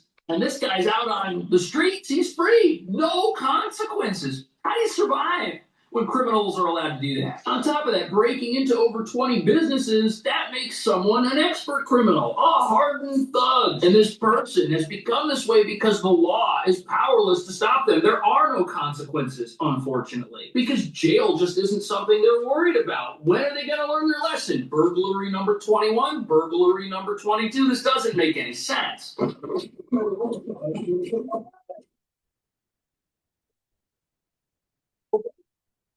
Break into the store, steal. Goes back to what I was saying. God, country, and family. People don't do this if you have God, country, and family. People don't do this when you subscribe to capitalism and when you subscribe to trying to make the country and your environment and your city more productive. When you have morality, stuff like that doesn't happen. Stuff like this happens when you hate the country, when you're a Marxist, when you don't believe in the Enlightenment and you're living in hell, when you don't have strong affinity for God, country, and family. That's what happens.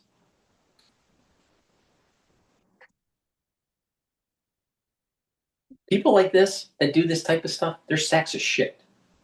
They don't deserve to live. They're sacks of shit.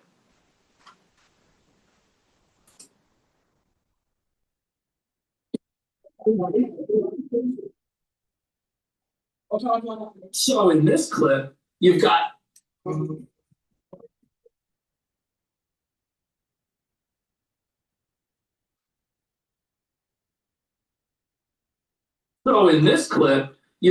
criminal instigators who rip open the doors to this 7-Eleven, and then you got a whole bunch of people who flood in and start stealing stuff. And you've likely got the ringleaders of this operation, and then you've got people that are tagging along, learning the ways of the criminal underworld, all experiencing together the lack of a police presence and the lack of any consequence for this awful behavior. And this is how you get repeat robbers who just don't stop. But what about the idea what do you that see there? insurance mean? What do you see there?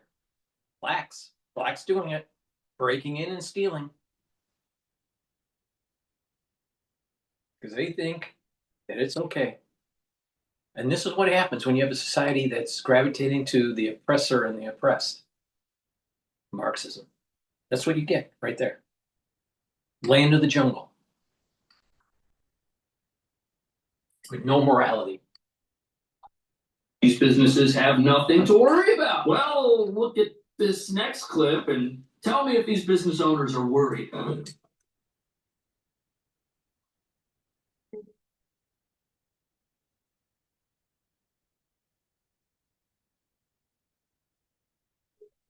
So why would a business owner board up their store if they've got insurance and if they're not worried about crime? Why would they do that? Because they are worried about it. Because insurance doesn't cover everything. Because if these places get cleaned out, some of them may never come back. That's why. And progressive criminal sympathizers who don't understand how the real world works just can't believe why this is happening. They think criminals should be free to roam streets because what they do is victimless. Nobody suffered. But that's not true. And it's this lax attitude towards crime that recently drove one store owner over the edge.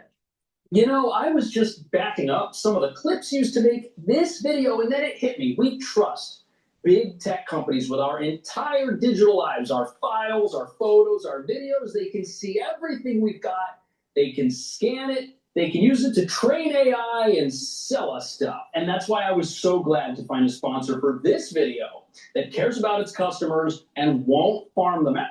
Surveillance video captured this wild moment in Madeira near Fresno. This happened on Thursday when the masked man broke into the store, only to be met by the owner who was ready to protect his business. Those thieves ran away with about $170,000 in jewelry. Police were able to recover the getaway car, but not the thieves yet. This is crazy. So this store, it's 5:30 in the afternoon, according to the security footage, November 13th. Look, they got bars on the windows. There's a security camera. They've likely got insurance. They're doing everything right, but the thieves still took this place for over 6 figures and got away. No arrests. And you know what? These criminals, they're using the same, move in, move out tactics that are being used at 7-Elevens. It's like thieves are honing their game on a candy store and then taking their skills to a jewelry store. And this is only happening because these individuals never get stopped. No one's stopping them at the candy store. No one's stopping them at the gas station. Nobody's stopping them in your driveway. And some of these folks, unfortunately, decide not to go out and to get real jobs, but to go bigger and better in their minds, which just allows them to devastate the very communities decriminalization and sanctuary laws claim they make better. Preliminary investigation shows that they kind of were in the area for a little while,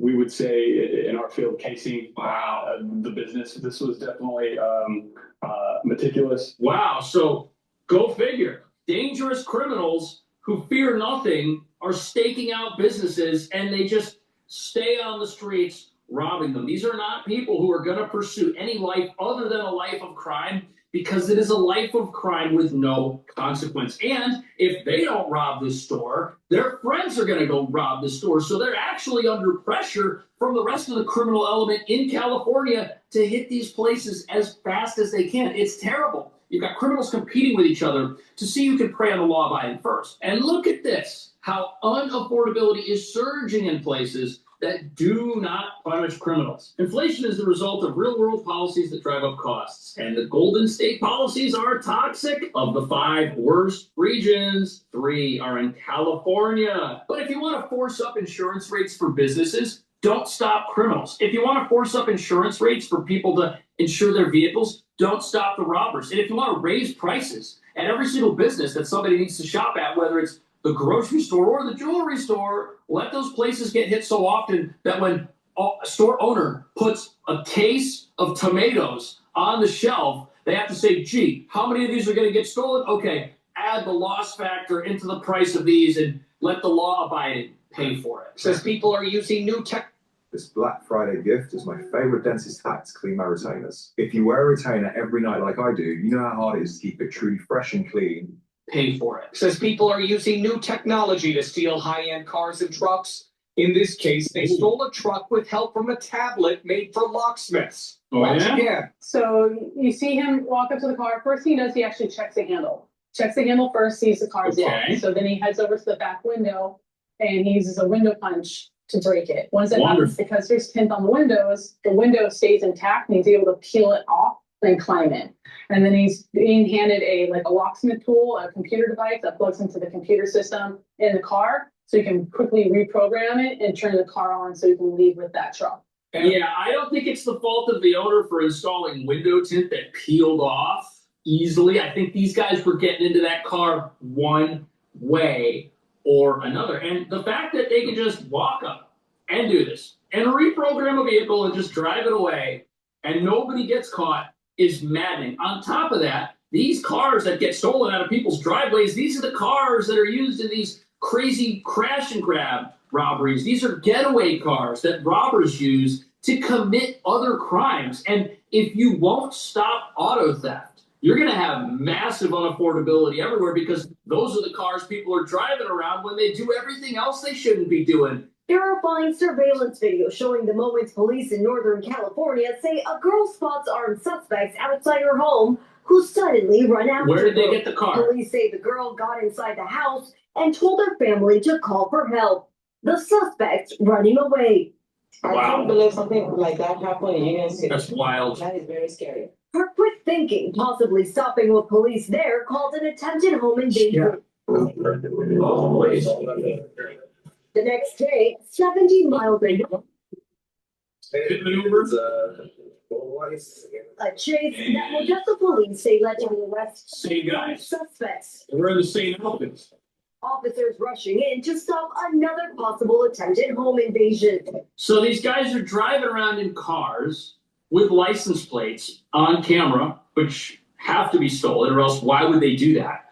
Looking for homes to break into in the middle of the day, and there aren't. What does this do to people's homeowners insurance? How does this help people sell their home at some point in the future? It doesn't.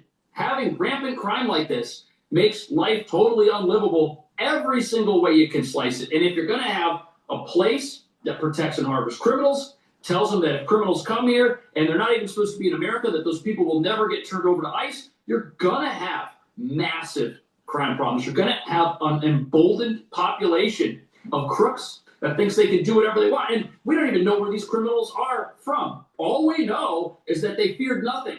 So they're driving around in the middle of the day dressed in all black. This is absolutely, it's like something out of a movie, of like a dystopian future that shouldn't even exist in this country because we've decided that jails are better off empty with nobody inside of them and criminals deserve unlimited second chances. This is what we're looking at here. Unlimited second chances. 4 suspects, 3 teens, ages 14 to 17, and their 22-year-old taken into custody. Wow. That's crazy. I mean, it's a blue ribbon for Modesto PD. This was a tragedy, looking for an address, and Modesto PD put an end to it. Yeah, they did, but what did they tell us? They told us 3 of these people were teenagers. Look at this. According to Google, teens who commit violent crime in California are typically handled in the juvenile justice system, which focuses on rehabilitation through counseling. Education and treatment consequences in the juvenile system range from probation and community service to confinement in juvenile hall or youth correction facilities. Well, we're going to have to see what happens, because a lot of these cases, they might result in a level of consequence that does not change the minds of these criminals and fails to redirect them, to divert them off the path of crime. And that's what we're looking at here. We're looking at a system that doesn't tell a criminal when it's time to stop until they have done something that is so terrible that then the law finally kicks in. But we're decriminalizing everything small. And now what? People say, you know what, I'm not set with robbing 7-Eleven. I want to go for a jewelry store. Or, you know what? I think I can get a lot of money if I rob a house. And they think that that is a good idea because no one has ever told them that they can't do it. Sure, they know that it's wrong deep down. They have a conscience which tries to convict them. But since there's no consequence, there's nothing there to back that up. And then we got the guy that broke into 20 businesses who's apparently an adult. Like, at what point does that individual learn their lesson? They're causing tens of thousands, hundreds of thousands of dollars in destruction, breaking windows, destroying property, stealing what's ever inside, riding around on a bike with a backpack. And that's just allowed. Like, that person doesn't lose their freedom. And that person's not some teenager that's going through a different justice system. This is somebody who faces an adult justice system. At what point are they going to say, gee, I'm just kind of sick of robbing these businesses and, you know, coming up with less than I could get if I did something worse? We have to change that mindset. And in states that allow crime, I don't see how that's going to change. What do you think? Thank you so much for watching. I'll see you in the next video. A trusted strategic partner already by your side. Imagine that. We can. We need a society that when we start seeing this sort of thing happening, we need to beat the shit out of them because they don't understand anything but violence. Please go to my store, the-studio-reykjavik.com. You're going to have to build muscle so you're beating the shit out of the people that are stealing your property. Take Myotrol. This will help to build muscle and help to maintain muscle. This is very important to take, especially if you're 40 years of age or older, male or female. This has the ingredients that allows for the gene expression to build muscle and maintain muscle. So you can beat the shit out of people that are stealing your property, like Marxists. Now, Myotrol has polyphenols, lignans, and flavonoids to help with that gene expression. Myotrol will also help the health of your mitochondria so you have the energy to maintain the muscle. Do resistance training. Build muscle with Myotrol. Take it every day. Drink it with filtered water. If you're an athlete, younger or older, you will benefit from taking Myotrol to help with the strength gains for your sport. Digestive enzyme complex helps to break up carbohydrates, proteins, and lipids. Eases the stress on the digestive tract. This has bromelain in it, so it helps to break up clots. And digestive enzyme complex will help to break up glycoproteins because it has proteolytic enzymes. Super important, especially during the winter season. And digestive enzyme complex helps to reduce the load on your pancreas. Super important to keep your pancreas healthy. Why? Because you don't want to be a Steve Jobs. Now, collagen. Collagen will help with your skin, your nails, your hair, your musculature, your bone density, your cartilage, your joint health. Take it every day. This is very high quality collagen. It's a month's supply. Please go to my store. Use discount 5. You get $5 off any order. If you spend $100 or more, you get a free gift until supplies last. Please go to my store, the-studio-reykjavik.com, and don't be a Marxist. Support capitalism. Support your health. Build muscle. All right, let's listen into CNN. U.S. land action in Venezuela will start very soon.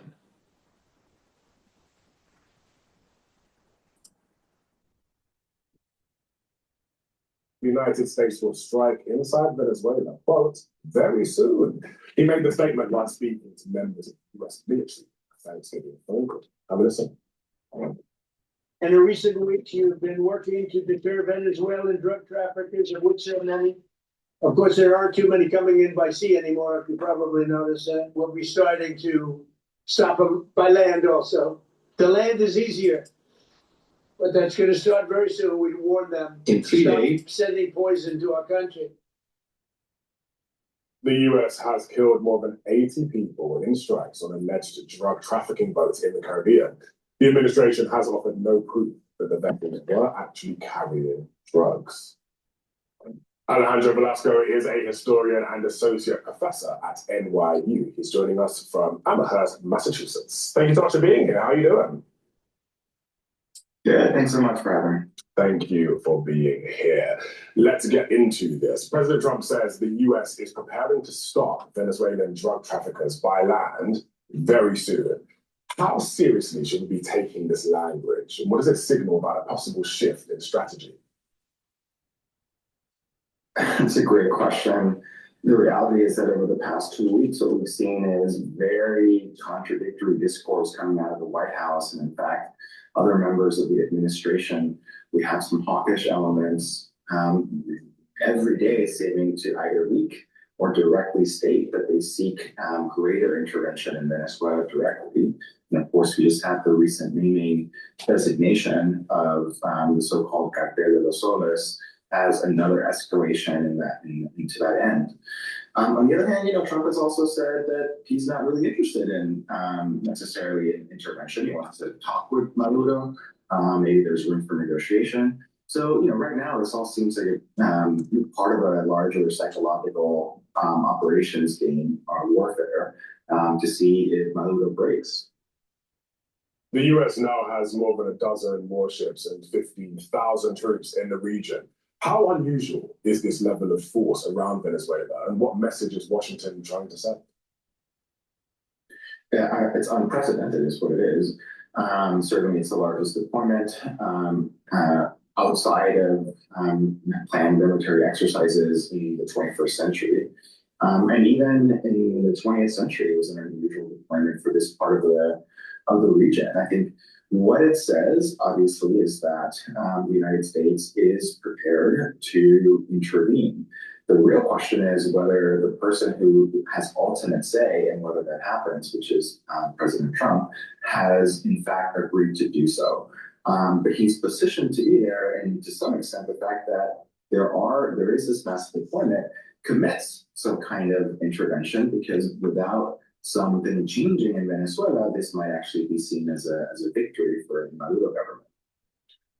Well, while we're talking about things changing in Venezuela, the administration here has just designated Maduro and his allies as members of a foreign terrorist organization. What does that actually mean in practical terms?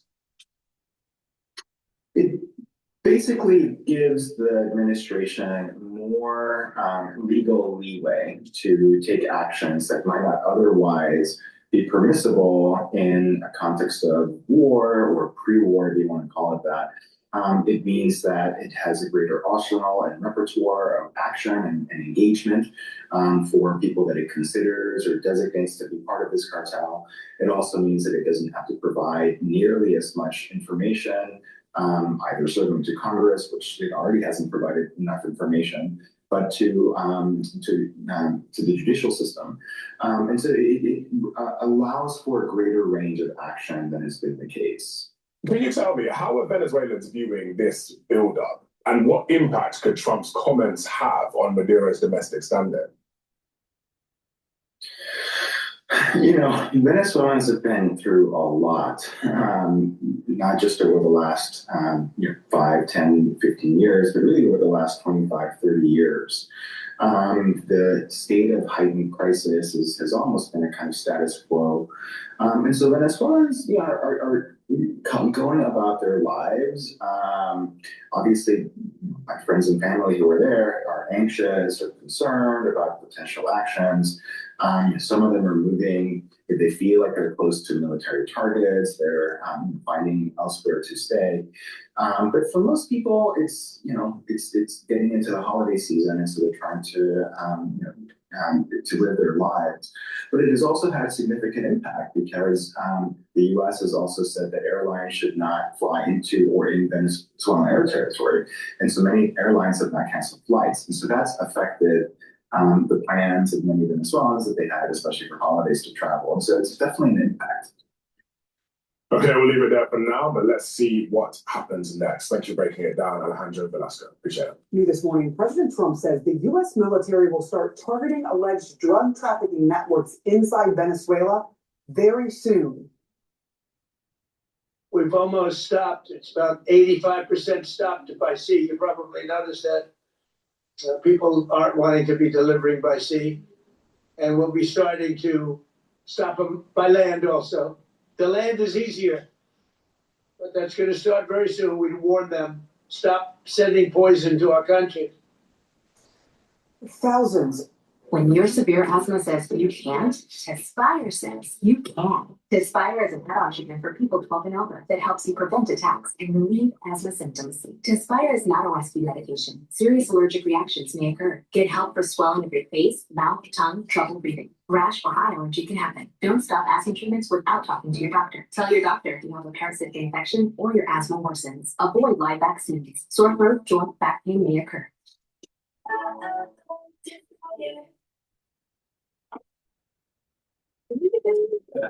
Very exciting.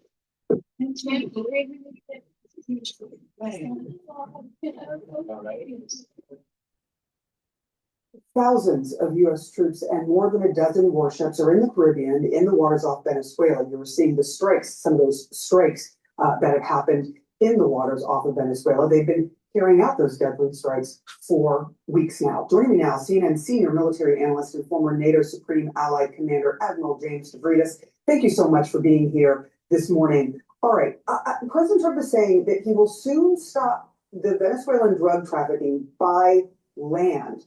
Do you read that to mean he's talking about troops on the ground? I mean, what else could it mean? I think it sounds like boots on the ground.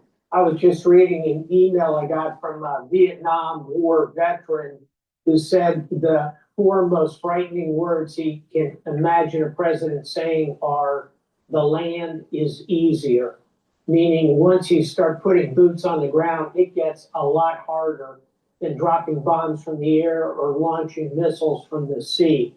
And I know that, having launched a lot of missiles from the sea, the danger is when you put troops ashore. So what's the president talking about? I don't know. I hope it would be very limited kind of incursions, perhaps against drug labs, maybe going after some leadership targets. I could sketch those out in greater depth, Sarah. But frankly, we need to be very cautious about anything that involves putting U.S. boots on the ground in Venezuela. I hope the Congress gets involved with this. Final thought, sometimes people look back to the 1980s and 90s when we invaded Panama and kind of took that country and took the leader Noriega, a very successful operation called Just Cause. Here's the problem. Panama is a tiny country. Venezuela, it's twice the size of California. It would be a big military operation.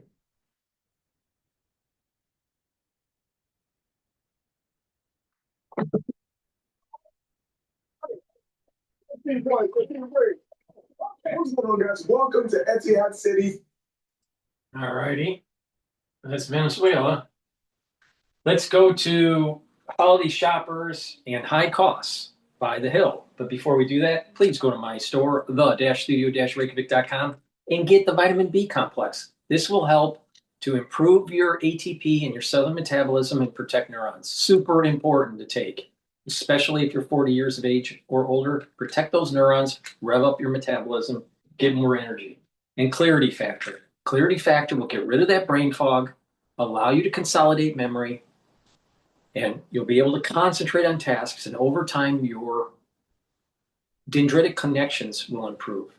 You'll have better positive neuroplasticity. You're going to be thinking faster. You're going to have better memory. You're going to be able to concentrate. Make sure you drink it with filtered water. Take it every day and learn new things. Take advantage of this positive neuroplasticity. And when you're learning new things and creating a better microenvironment through nutrition and supplementation and better blood flow by working out, you're going to improve the health of your brain.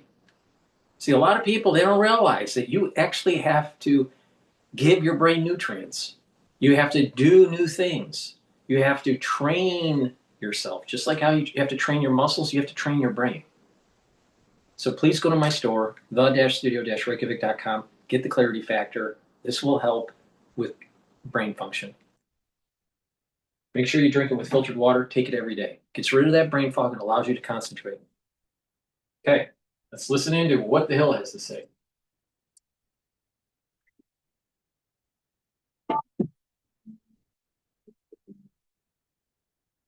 Lindsay, what is in your lens today? Let's talk about this holiday lens.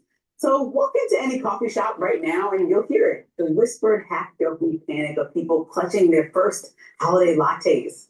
Isn't it too early for this? Maybe, but the real sound underneath that question is a kind of financial dread, because this year, the holidays aren't just twinkly lights and matching pajamas. They're a mirror. And what they're reflecting back is a widening gap between those who could still afford to go big for Christmas and those quietly scaling everything down. Bank of America calls it a, quote, tale of two wallets. And that feels about right. Higher earners are planning to spend more. Lower income families are shopping earlier than ever. Well, because when your budget is tight, timing becomes a strategy. On social media, influencers are preaching de-influencing. Skip the new jammies, reuse decorations, hunt for secondhand gifts. It's not stingy, they're saying it's survival. And while we all love the tradition of the Macy's Thanksgiving Day Parade, it runs headfirst into the reality of this economy. Construction costs for a float averaged $30,000 to $100,000 just 2 years ago. One of those things. Macy's pays about $140,000 a year in property taxes just to store those giant balloons. Inflating them, that can cost at a minimum $500,000 with more than 5,000 volunteers, 17 giant character balloons, 22 floats, and hundreds of performers. You get the point. It's a whole different financial universe than most Americans are living in. Meanwhile, shoppers on Main Street are being told that by the National Retail Federation that holiday spending is expected to slow this year. Tariffs, grocery prices, interest rates, everything is squeezing budgets. And it's changing how people talk about Christmas and, frankly, how they talk about politics. Days before President Donald Trump was sworn in for his second term, he promised to bring down the prices Americans were feeling at the gas pump and grocery store. But now he's defining a kind of freestyle capitalism. Tariffs here, deregulation there, government ownership stakes in private companies, without, according to experts, a clear logic. Take economist Marina Mazzucato, saying Trump's policies are, quote, more like an idiosyncratic hodgepodge, adding, quote, Trump is not asking what the problems that need to be solved are and how we can have public investment to solve those problems. He's just kind of throwing money around and imposing tariffs and taking these equity stakes in dismantling things. And voters have noticed. Exit polls from the 2024 election showed that Trump's message on prices resonated deeply with people making under $100,000 and with voters that don't have college degrees. But in the November off-year elections, those same working-class voters turned around and elected Democrats in every single race where they were running, from moderates like Abigail Spanberger to Democratic Socialist Mayor Zohran Mamdani. Their message? Affordability. Because something real is shifting. Wage growth for low-income Americans is at its lowest in decades.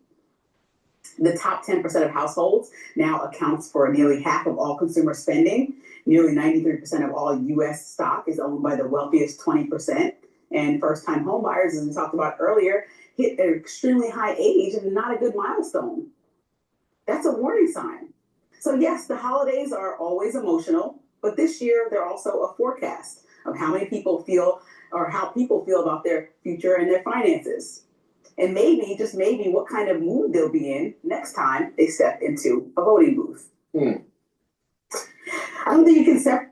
Before we talk avid Big Ten blood drive ideas, let's get in the competitive spirit with the scavenger hunt.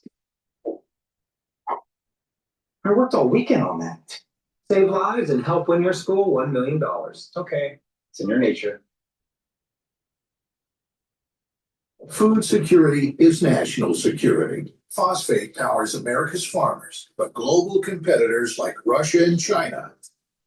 I don't think you can separate the feeling that people have about spending, finance, income this Christmas, being 11 months into President Trump's term, and how they're going to feel when they are voting. And I understand the elections earlier this month were not like a major midterm election or a major year where a president's on the ballot, but I think it shows you frustration because maybe President Trump overpromised and underdelivered. Well, I like some of what Trump is doing.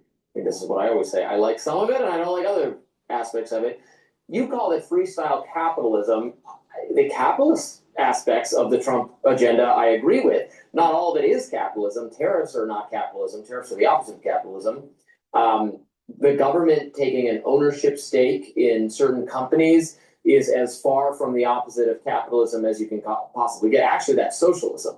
When the government owns, runs, and centrally plans and manages aspects of the economies, including controlling certain firms, that's just socialism. Capitalism is no, government's hands off, let the firms compete, the best one wins, let trade flourish, let us trade with firms in other countries.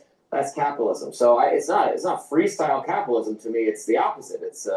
It's managed trade. It's state capitalism. And state capitalism, another word for that is corporatism, and another word for that is socialism. Well, the word that we use in comparing President Trump to Mamdani is a great segue because I see that you're comparing the two. Their economic program they're similar. My taste. That's kind of interesting, but I think when we're talking about the fact of the matter is that perhaps the president was, it's either one or two things. Either he was campaigning on something that he didn't plan to do because the prices are not down, or his policies are so erratic and break away from the traditional norms of the Republican Party that everybody is wholly confused. And it's not a situation where the whole country is suffering together because we're in some state that we can't get out of. It's a situation where rich people are getting really wealthy and more rich. And then poor people are getting more poor and more uncomfortable. And so when I say things to you about, and I know you're about to blow your top over this one, but he's building a $300 million ballroom and poor people are getting poorer, and we're watching that happen. You cannot be frustrated when I say he's out of touch as a president because he's up in that 1%. But he also of people that he's probably made richer within the last year with his policies. Good that are not. I hope rich people continue to get richer. But people in America are suffering. And so what are you doing for the everyday American that voted for you? You can't win with only the rich people voting for you. Well, the Democratic solution is the reality of the situation is there's a lot of people that have money in the stock market. If these really wealthy people are making more money because of an appreciation of their stock, guess what? So do the investor class. All right? And this is the reason why there's the haves and the have-nots. The haves and the have-nots are primarily due to ones that have invested and ones that have not.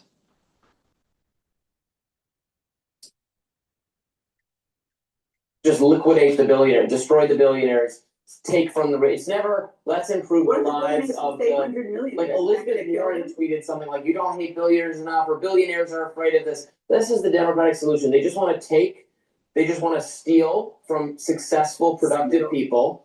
They want to take their money. It's not about how can we uplift the poor, it's how can we hurt the rich. Because shrinking the inequality is what matters to the left, not actually improving the material standard. If the average American I don't want to shrink the inequality, I want to lift everybody up. Yes, but if we shrink the inequality, then we can also give people the opportunity to not feel like they're the worst part of society. They shrink the inequality like this. Yes. Now there's very little inequality. And the rich people are a lot worse off, and the poor people are worse off too. I want to do this. Democrats, I want to do this. So a lot of Democrats fighting for. You don't have to demonstrate this anymore. We got it. You guys want to zoom in? He's showing us again. I think that what they're go ahead, do your little. It's hard to do it. Wait. Yeah. Okay. So the point is. We do little hand gestures. If we make sure that we are making opportunities for people that are, let's say, entry-level candidates or people that are low-income earners to earn a fair share, which is what a lot of Democrats are often fighting for higher wages and things like that, then that would mean that maybe the billionaire, 100 billionaire is like a 90 billionaire, but everyone down here is able to make a little bit more to afford groceries and everyday items, and so our society is not in a state of struggle. That means the top 1% will only be gaining all this money with it not trickling down, because a lot of people say and have looked at the trickle-down theory as a failure. No society that tries to make the poor people better off by mass confiscation or management of the wealthy people's riches succeeds. It's not confiscation, it's asking people not to take advantage of the lowest paid workers. Love asking people. Yeah, exactly. Hopefully people will do the right thing. That's true. I live my life with a moral compass, so I'm hoping that people that are 100 millionaires could find an opportunity to take away maybe 10 of those million and try to give It's not a zero-sum game. It's not a pie that has a finite. We can create more value and more jobs and more opportunities by having the government be more hands-off. And that's what will improve the material living conditions of the poor or of the lower class when there's better job opportunities, better economic opportunities, when the prices of things go down. The price of things usually go down because capitalism is working, because people are competing to offer you a better fridge or a cheaper fridge or a fridge that does more and it improves your life. The fridge costs less than it used to, cars cost less than they used to, TVs cost less than they used to.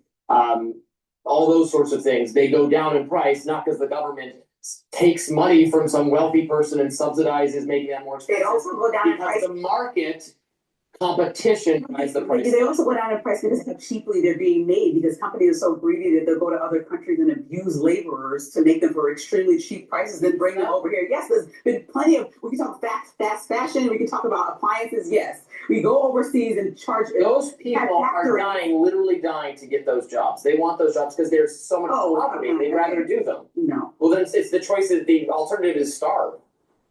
Starbucks is apologizing after its new cup got customers worked up into a frenzy. A Starbucks cup? I didn't see this. We'll be right back after this. All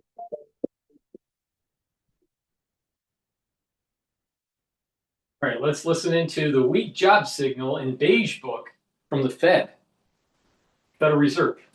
All right. Actually, the possibilities are fairly bimodal. So if you look at the market and what it's priced for several rate cuts next year. But I think either we're going to get one and done because things are stabilizing and growth is going to be okay, and the AI story has enough legs to power the economy, or we're really starting, we're in the early game turning of the labor market. And the Fed's going to have to cut not just to neutral, but through to neutral to an accommodative stance. So it's one or the other, it feels like to me. You're so good at gaining GDP. My head is spinning. Paul Sweeney's head is spinning over nominal GDP. I got a 4% Atlanta GDP now, maybe it's 3.8%. I got half of America flat on their back. What is the Coronado call for 2026 real and nominal GDP? So first, if we start with the second half of this year, we have a read on Q3, and by all indications, it's very solid.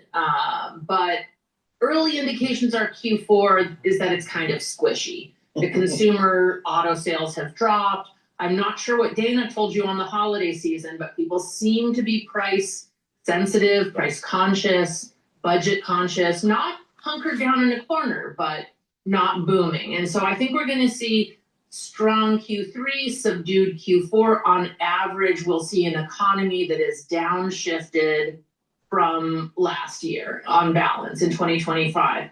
And one of the reasons this is happening is structural. We've chosen a restrictive immigration policy that means basically no labor supply. So no labor supply, no jobs, less growth in paychecks and income, and a slower economy. And I think that will prevail into 2026, a lower trend growth rate for the US, even assuming some solid productivity tailwinds. You're still looking at growth with a one handle, maybe a low two handle, not a three handle. Julia, so what do you think is receiving the priority from the Federal Reserve these days? The labor market, inflation environment here? Is there one thing that's front and center for the Fed here today?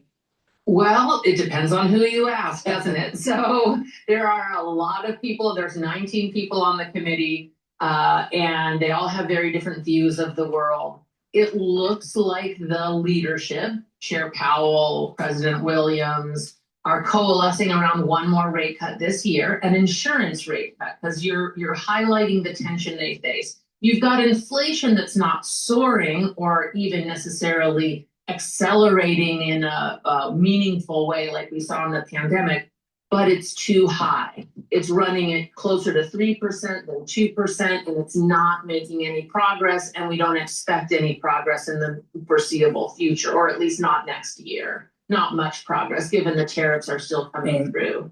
And that's a worry, not that inflation's getting out of control, but it's going to get embedded in the economy and people's behavior and people's psychology, and we'll get stuck at 3 and not get to 2. On the other hand, the unemployment rate's been creeping higher by 1/10 each of the last 4 months. Usually when we see this kind of movement, we get a break higher in the unemployment rate. The labor market cracks, we reach a tipping point, and all of a sudden we're looking at a recession. Can we do a Friday Audible? Sure. On television, on radio worldwide with Julia Coronado, a surveillance audible. Okay, Julia, you're defined a Dallas Fed. Dallas Fed owns the southern border. I am as guilty as anyone of ignoring Mexico and focusing on Canada because I need the Montreal Canadiens to find an enforcer. Julia, help me with Mexico and the tariff. What's the dynamic right now with Mexico given tariffs? Well, you know, Mexico had been poised to be a beneficiary from this friendshoring or these reglobalizations or deglobalizations, in the sense that it's, you know, right next door. It's one of our largest trading partners. But the Trump administration has, you know, gone after our closest trading partners, Canada and Mexico. You know, really kind of trying to ensure that some of that channeling of trade by Chinese companies through Mexico doesn't sort of sneak in the door. But of course, that leaves Mexico really struggling. Mexico's doing okay, but they just put out their growth forecast, and it's pretty subdued for next year. So the trade wars, the immigration policy, the frictions between the U.S. and Mexico are not great for the Mexican economy, and are not great for Texas, to be honest. Texas is okay, but usually Texas is a bright, shining star. I'm living here in Austin, and you know, the Texas economy it's okay, but it's not the bright, shining spot it used to be, because all of these things, the trade wars, the immigration policy, really do hit Texas hard too. Interesting. We're talking about the unemployment rate. It's at 4.4%, I believe, right here. Is there a number, Julia, where the Fed just says, "Oh boy, we've got a labor problem"? 5.5. Well, I think, you know, we're above their longer run estimate of 4.2%. I think once we start heading north of 4.5, and it's not just the level matters. So I think we're at a level that's 5.5 is the When problem. we saw the unemployment rate rising last summer, we were rising from such a low level that it was kind of hard to worry too much about it, right? We were going from 3.4 to the low 4s. That was sort of more of a normalization in conditions than a weakening. Now we're at the low 4s. We're at sort of neutral or longer run, and we're rising. Think about it. As more baby boomers start to retire, and those positions that they're retiring out of are not being rehired, not refilled, all right? And you have a new crop of graduates coming into the job market that aren't getting employed, and that unemployment rate is ticking up with new grads out of college in April of next year. You're looking at a slow tick up of unemployment. And if we're at 4.4 and you have more individuals getting out of the job market because they're retiring, they're baby boomers, and those positions are no longer filled, and the number of jobs are slowly starting to go down, the new crop of people coming out of college, they're not getting hired. They tick up to instead of 4.4, you're going to start seeing 4.5, 4.7. And then people are going to be complaining that they have to pay for their college education, right? They're suppressing their consumption, and forecasts for sales start to go down, and then there's further decline in new hiring. or maybe even some layoffs that take place, and then it'll tick up until instead of 4.7, it'll go to 4.95 into the end of the year, and then you go into 2027, and then all of a sudden you start seeing you're getting above the 5 mark and inching towards 5.5. This coincides, what we're seeing right now coincides with what I was saying, that on September 11th of 2026, there will be a curse in the world because of the fracturing of society, that people cannot get along. And it's at all levels: religious fraction, political fraction, it's socioeconomic, doesn't matter what it is. There's just so much strife, so much hate, so much conflict, that there's going to be a curse it's a worldly curse. And how do you get people to capitulate? You take away their means of livelihood. That's what's going to happen. It's going to start on September 11th of 2026. And it's going to go into 2027 through October of 2027. And we're starting to see the beginnings of this happening right now.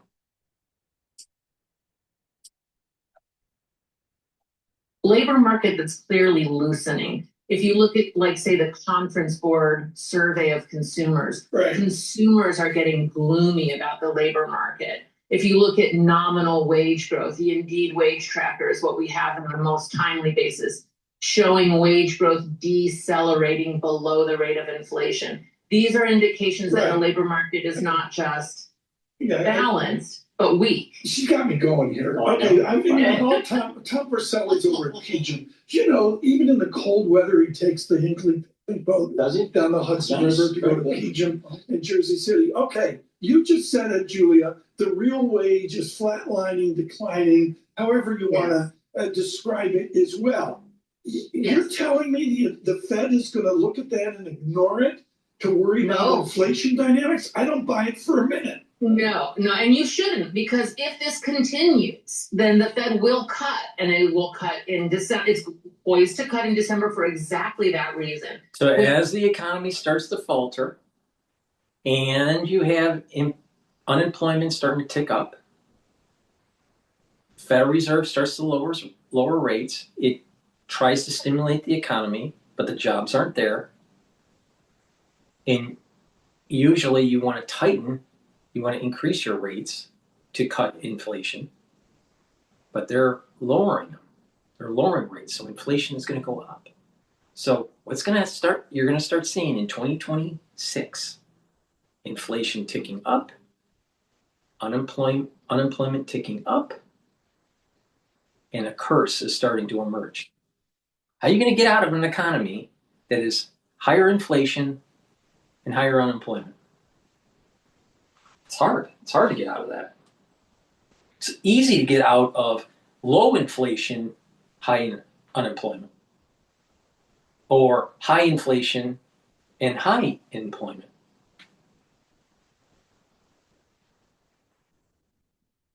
The curse is starting to emerge.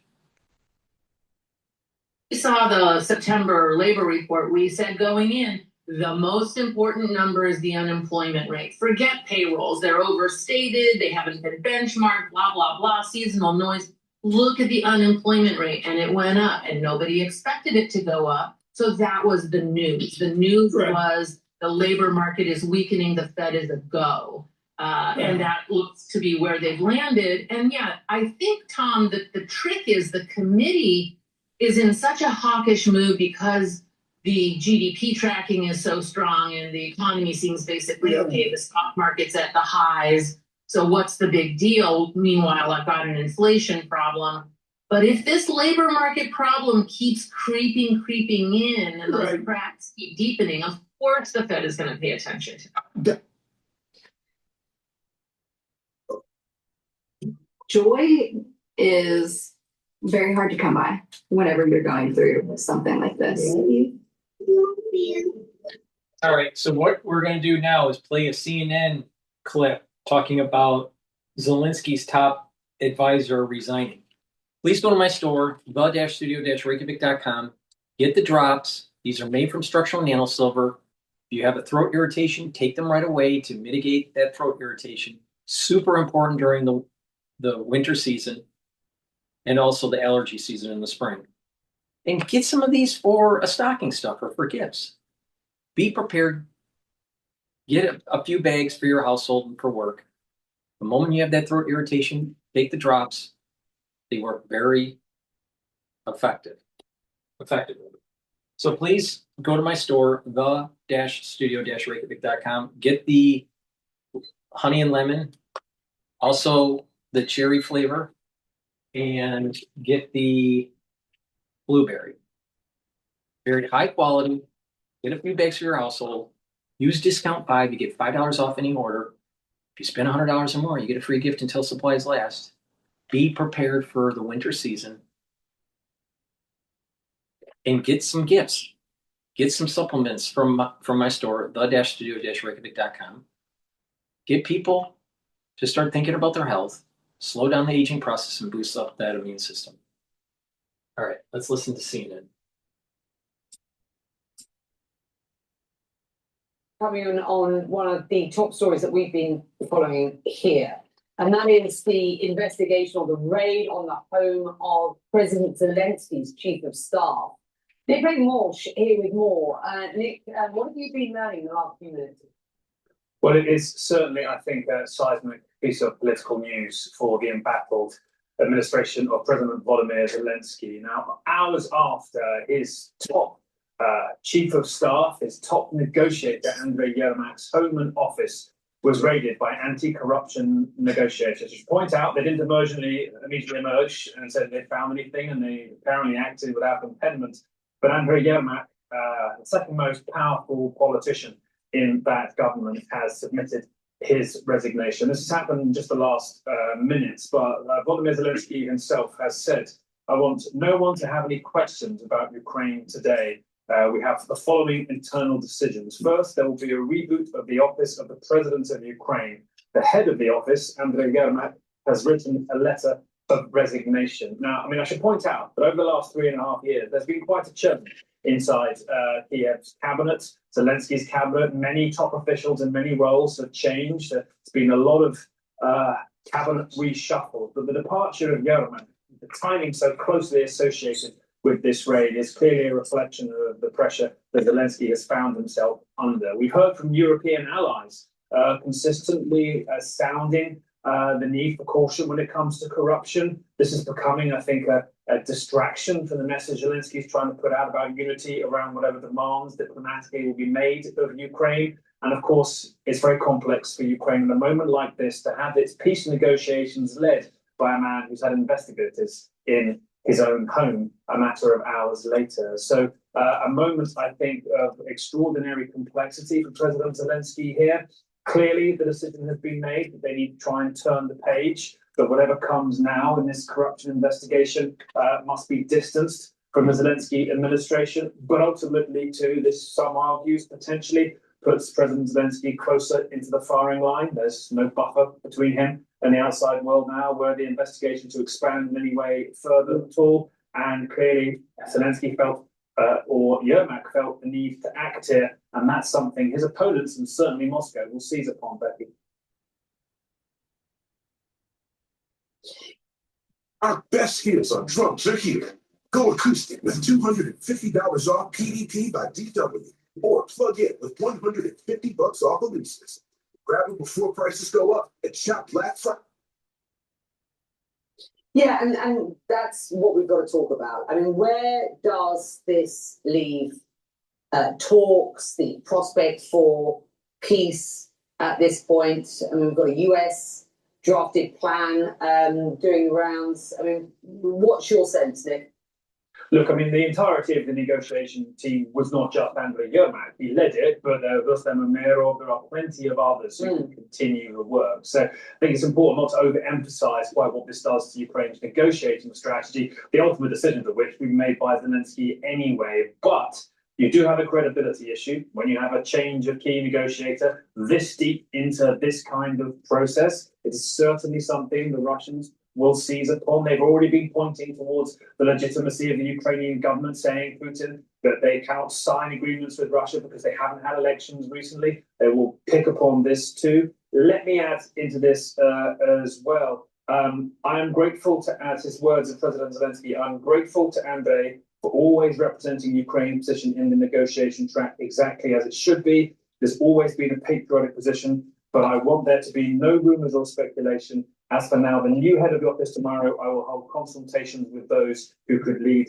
this institution. So swiftly moving to try and replace Yermak there. But as we're just saying, we are in the days ahead going to see a new set of negotiation rounds between the Americans and the Ukrainians, and which I think it's fair to say most analysts anticipate the Trump administration will say, the deal we're currently offering to the Russians looks likely it's not going to be accepted by Vladimir Putin, judging by his remarks just yesterday, and potentially pressure Kiev to concede more, possibly some kind of territory. The change in their casting, their staffing of this negotiating team will be key in terms of how credibly Ukraine's able to hold that particular pressure off. And then, of course, separately, early next week, we have Steve Witkoff, President Trump's envoy to this particular conflict, going to Moscow to potentially lay out the proposal which was put together by the US and Ukraine. We know pretty much already that Vladimir Putin is going to reject it. He said yesterday he wants the land that he says Ukraine is holding. He means basically the rest of Donbass, as far as we know from what seems to be percolating from these discussions, or he said he'll take it militarily. So this Moscow visit by Witkoff didn't seem to have particularly positive prospects, but I think now we will see further pressure placed upon Kiev because of this wound now they've had to suffer. Possibly Yermak moving on to remove distractions from what Zelensky's been trying to achieve, or possibly because more was to emerge. We simply don't know, but I think this is the first time we've seen this corruption scandal, the damage it's done to Zelensky domestically, hard, I think, to overstate. You know, he was roughly impregnable, some might say, to all the travails of war, the demands made on the Ukrainian population to give their men up to the front lines and their women as well. But this corruption scandal hit at the heart of an issue so close to so many Ukrainians, not just corruption and how it's blighted Ukrainian society for decades, but energy. That's where the kickbacks were paid in the sector of, and energy blackouts are something that's blighting Ukrainians now because of the Russian onslaught. So a deeply problematic moment here for President Zelensky, and clearly here a move that I think they hope will draw a line under it. Does it instead add fuel to the fire? We'll have to see in the days ahead, but it's not going to make these negotiations any easier. Ambassador, always good to talk to you. So, as Nick was just noting, Andrei Yermak was God, I can't stand those glasses that women wear. Oh my God, I hate that 1970 look. Fuck. There's two eras in modern American design that really suck: the 60s and the 70s. Please go to my store, the-studio-reykjavik.com, and please get the C60. C60 is a very potent antioxidant. It's 1,000 times stronger than vitamin C. One molecule of C60, 1,000 times stronger than vitamin C. Take a teaspoon a day, every day, preferably on an empty stomach. If you work out, take it before you work out so you recover quicker and soak up those free radicals that you're generating. But how C60 works is that a C60 molecule will neutralize multiple free radicals because of the way the electron valence shell is on a carbon molecule. And by neutralizing those free radicals, the health of your tissue and your cells improves. To bringing down inflammation and soaking up those free radicals. That will allow for your mitochondria to be healthier and produce more ATP so you'll have more energy. When those cells and tissues have more energy, they perform better. That means your organ systems will perform better, your immune system will perform better, your endocrine system, even your brain function. And soaking up free radicals at the vascular level is going to reduce plaque formation. And at the brain function level, by soaking up free radicals at the neuron, you're reducing the stress on the neuron, you're maintaining the myelin sheath, you're improving the positive neuroplasticity between the neurons, so you're thinking better, and you're going to have more ATP because the mitochondria in the neuron will be healthier to be able to produce, your neurons will be able to produce those neurotransmitters. You'll have lots of ATP. You need lots of ATP to run your neurons. Your energy starts to go down, the health of your neuron, the health of your mitochondria starts to go down, and then all of a sudden your neurons start to decline. If your neuron has less ATP, less healthy mitochondria, it's not producing the neurotransmitters, and when it's not producing the concentration of neurotransmitters that you need for cognition, then you start to see your dendritic connections to recede, and you start to slow down your thinking, your memory starts to decline. But if you improve the neuron, reduce the stress, increase the health of the mitochondria, produce higher levels of ATP, you're going to improve those neural connections, and your thinking will improve, your memory will improve. C60 is very important to take. It's a cornerstone of my anti-aging protocol. And C60 will also improve the basal layer of your skin. So your skin over time will look more rejuvenated. If you take C60, you'll start to feel the effects in 2 months. You'll have more energy, more vitality, your immune system will be better, your endocrine system will be better, cognition will be better. After 1 year, you'll have additional benefits like I just mentioned, but you will also see a visible difference between your before and after picture. You will look younger by taking C60, a teaspoon a day, every day for 1 year. So please go to my store, the-studio-reykjavik.com. Take this every day, teaspoon a day. You can get it in MCT coconut oil, extra virgin olive oil, and avocado oil.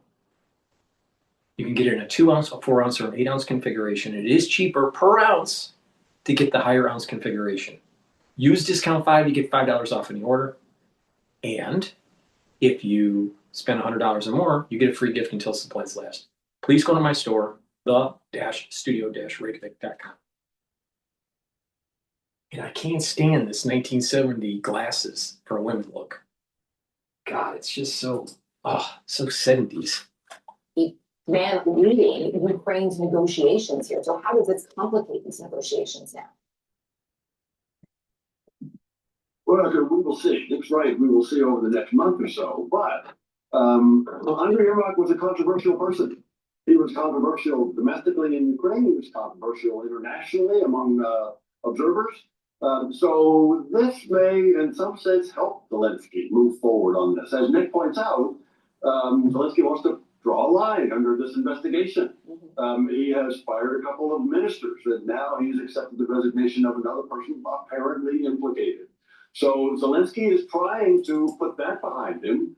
No one has accused Zelensky of any of those kinds of problems. And as I say, Yermak had his own set of detractors. So when we look at where things stand, then sort of with the big unknown over the developments just earlier today, Yermak had told The Atlantic Ukraine would never see territory to Russia as part of a peace deal, saying, "quote, not a single sane person today would sign a document to give up territory." This has always been an understandable contention in any of these negotiations. Of course, that 28-point plan had Ukraine ceding territory that Russia didn't even occupy, which of course was a non-starter.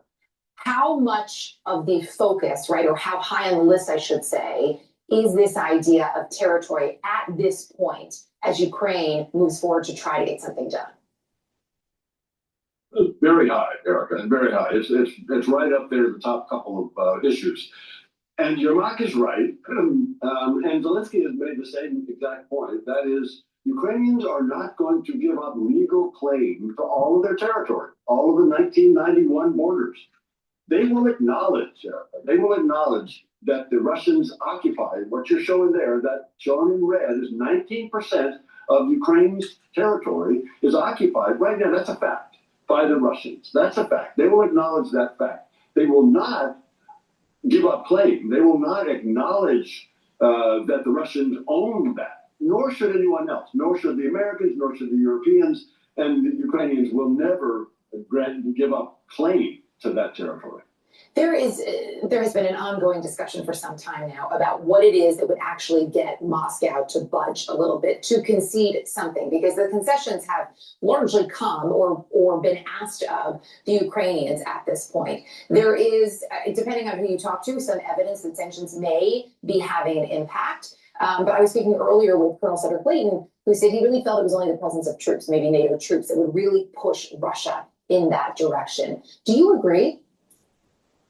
I do agree. I think there are military things to be done and economic things to be done to put pressure on Putin to realize, to acknowledge that he can't win on the ground. But the military, I mean, Colonel Layton's exactly right. It has to be a military. It's long-range weapons. It's Tomahawk missiles from the United States. It's probably European troops on the ground in Ukraine to be sure that the Russians don't attack again. And then it is also important to put those sanctions on, squeeze the revenues going into the Russian economy. We are out of time, but just a yes or no if you can. Do you think we are getting closer to a place where there could be a deal? Nope. I do. I think it's because the Europeans and the Ukrainians and the Americans are now agreed on the 19-point plan, not the 28-point plan that the Russians wrote and liked, but on the 19-point plan, there's unity. All right, we'll be watching for it. And that's Something's going to happen and it's not going to work out. All right, please go to my store, the-studio-reykjavik.com, and get the Boomer Boost. Boomer Boost has 68 nutrients, has a very complex, comprehensive compound profile, and it targets multiple systems. It'll target brain function, target your cardiovascular health. It'll help with increasing your energy levels and revving up your metabolism, helping with your musculature, help with your immune system, and help with your endocrine system, slow down the aging process. This stuff is super important to take every day. This is a month's supply.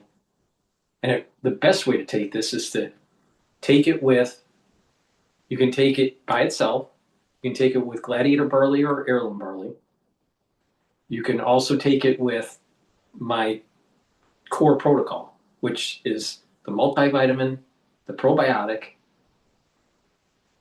max 30 fiber cleanse, C60, the turmeric, ashwagandha, and lignans, and then stack it with the Boomer Boost. That's a super stack to slow down the aging process. All right? You do that every day, and you're going to be pretty healthy. All right? But if you can't afford that, or you don't want to take all those supplements, you'll get a lot of benefit from taking Boomer Boost. It's a very comprehensive compound profile. Take a scoop a day, mix it with soft foods, filtered water, milk, or even just a smoothie, but take it every day. I mix it in soft foods like hummus. You can mix it with applesauce. You can mix it with yogurt. It's a great supplement to take. But if you put it in my core protocol that I just mentioned, you're going to get some major benefits on boosting up your immune system, revving up your cellular metabolism, increasing your musculature, helping the health of your mitochondria. These are all super important to slow down the aging process. Because when you think about people that are aging, what happens? They lose bone density, they lose muscle mass, they lose brain function. This is going to help with your brain function. The health of their mitochondria starts to go down. Their ATP levels start to go down. But if you listen to what I just mentioned on how to improve your health, you're revving up your metabolism. You're boosting up the health of your mitochondria. You're increasing your ATP. You're adding musculature. You're adding bone density. You're helping with brain function and cardiovascular health. And so you're attacking all the vectors of aging. So you're going to slow down the aging process. And so by the time you get older, you will be healthier. You'll be using less health care. It'll be cheaper for you. And you're getting those if you start now, you're getting those benefits, those compound benefits as you get into your geriatric years. So please go to my store and get the Boomer Boost. All right, we're going to play one more video dealing with retailers not capturing consumers with social media will miss their interest. All right, let's see here. See what she has to say. She's usually on Bloomberg, but she's on CNBC today. And Dan Telsey's here. It is Black Friday. Much cheerier, though. Shoppers are hunting for the best deals. Joining us right now is Dana Telsey, Telsey Advisor Group CEO and Chief Research Manager. And Dana, I would guess it's a little tougher to know exactly what's happening on Black Friday morning than it used to be. So many of the retailers actually close on Thursdays now instead of staying open that entire time. You're trying to figure out what's happening from the cyber perspective, which is tougher than going to the mall and maybe doing bag counts along the way. What do you think right now about where the American consumer stands? I think overall, what we've seen so far, given a bunch of third quarter earnings have been reported, more still to come, there's been resilience. And frankly, surprisingly, when you have companies like Gap talking about strength across all income cohorts, typically you hear about the pressure on the lower income consumer and the resilience of the higher end consumer. But one of the things companies, particularly just on the discretionary side, have done is newness and product innovation, collaborations, Taco Bell and Hollister, Rough Shack Fancy and Victoria's Secret. We've had Martha Stewart at American Eagle Outfitters. So you've had newness in order to drive interest and demand. But definitely that lower income consumer, they are more pressured. There's a reason why. Where's the traffic been? Look what Walmart has said. Walmart's getting more higher income growth. And you're also seeing the off-pricers, whether it's TJX and Ross, talking about its traffic strength. So I think there's cautious optimism for holiday. We've got a long way to go. And as you said, it's not like it used to be. 6 a.m., Macy's is open, Best Buy is open, but really it's 9 a.m. to 7 or 8 p.m. that is holiday hours on Black Friday today. You know, that is a surprising thing that it's not one class of the retailers that are doing well. This definitely feels like an operator's market where you have to have the right strategy and you're going to see some real winners. Yes, it's not the same for everyone. At the same time, the marketing's different, social media marketing, TikTok, Instagram stories, you got to show up. Also, you're thinking about what consumers are doing with newness to their wardrobe. Definitely, it's not just leggings like in the past. It's denim jeans with embellishment and rhinestone. And look at the casual chef boots at Steve Madden that's showing up with brown suede, and we're lucky it got cooler outside. So the ones who have particularly done well versus those who have not, maybe focus on who's losing in this market. Well, we've had companies where the transformations are just beginning. I mean, Bath and Body Works is typically a holiday winner. When they project a high single-digit decline for holiday 2025, that's not winning, and the new CEO is first beginning his strategy. You thought that department stores, I mean, it was a huge surprise on Kohl's. What that could mean for Macy's when they report next week could certainly be a positive. The statistic that 40% of Macy's product for holiday is new, that newness matters, and that's different. That should be encouraging. But if you're not capturing that consumer with social media newness, you're not gonna be in the mind of the consumer today. I'm glad you're not using the word choiceful. That is a word that I can't stand the word. It seems to be what everyone's talking about, but it does refer to the price sensitivity. And so what are you seeing in terms of price promotion, and how much margin room do a lot of these retailers have given what's happening with tariffs, given what's happening in the supply chain? Will there even be much room for price promotion? So a couple things. I think companies, they're being very mindful of promotions. It seems like as the holiday season goes on, consumers are waiting for more promotions. Even Urban Outfitters talked about that the other day. But overall, and keep in mind, I like going to stores. I like seeing things. I was walking everywhere, taking my pictures, compared it to last year. The promotions this year so far are similar to last year. Do they have room to take price? Yep. They do. And we've been having this price tracker of 80 items since April, given tariffs and the whole tariff environment. Yes, you do see selective price increases, more probably coming. But overall, whether it's 30 or 40% off, that's where you're seeing the promotional spigot.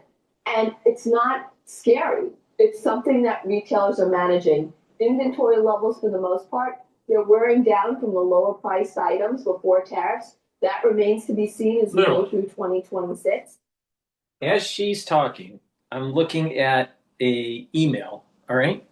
And I'm seeing from Macy's Black Friday up to 60% off. All right? And once you get like mid-December, Macy's is going to start bringing down even more of they're going to try to bring down their prices even more.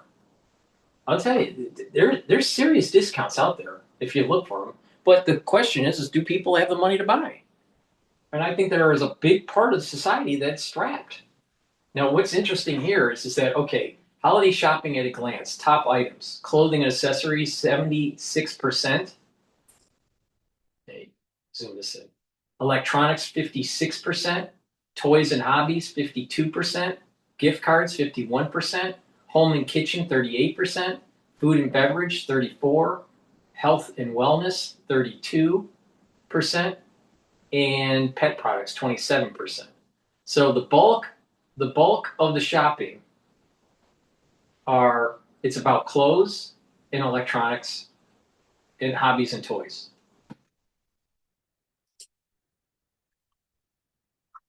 But even the higher end items, if it's something new that people don't have, they'll buy them. Essentials are where everyone is making sure they have enough opening price point goods. And I agree with you. I'm sick of the word choiceful. The holiday season means a house full of people all up in your internet. But with 100% fiber optic internet from Verizon Fios, they won't slow you down no matter what you're doing. All right. That's the end of my broadcast. Thank you for listening. If you like the content I provide, please go to my store. Help support the work by getting the great products I have.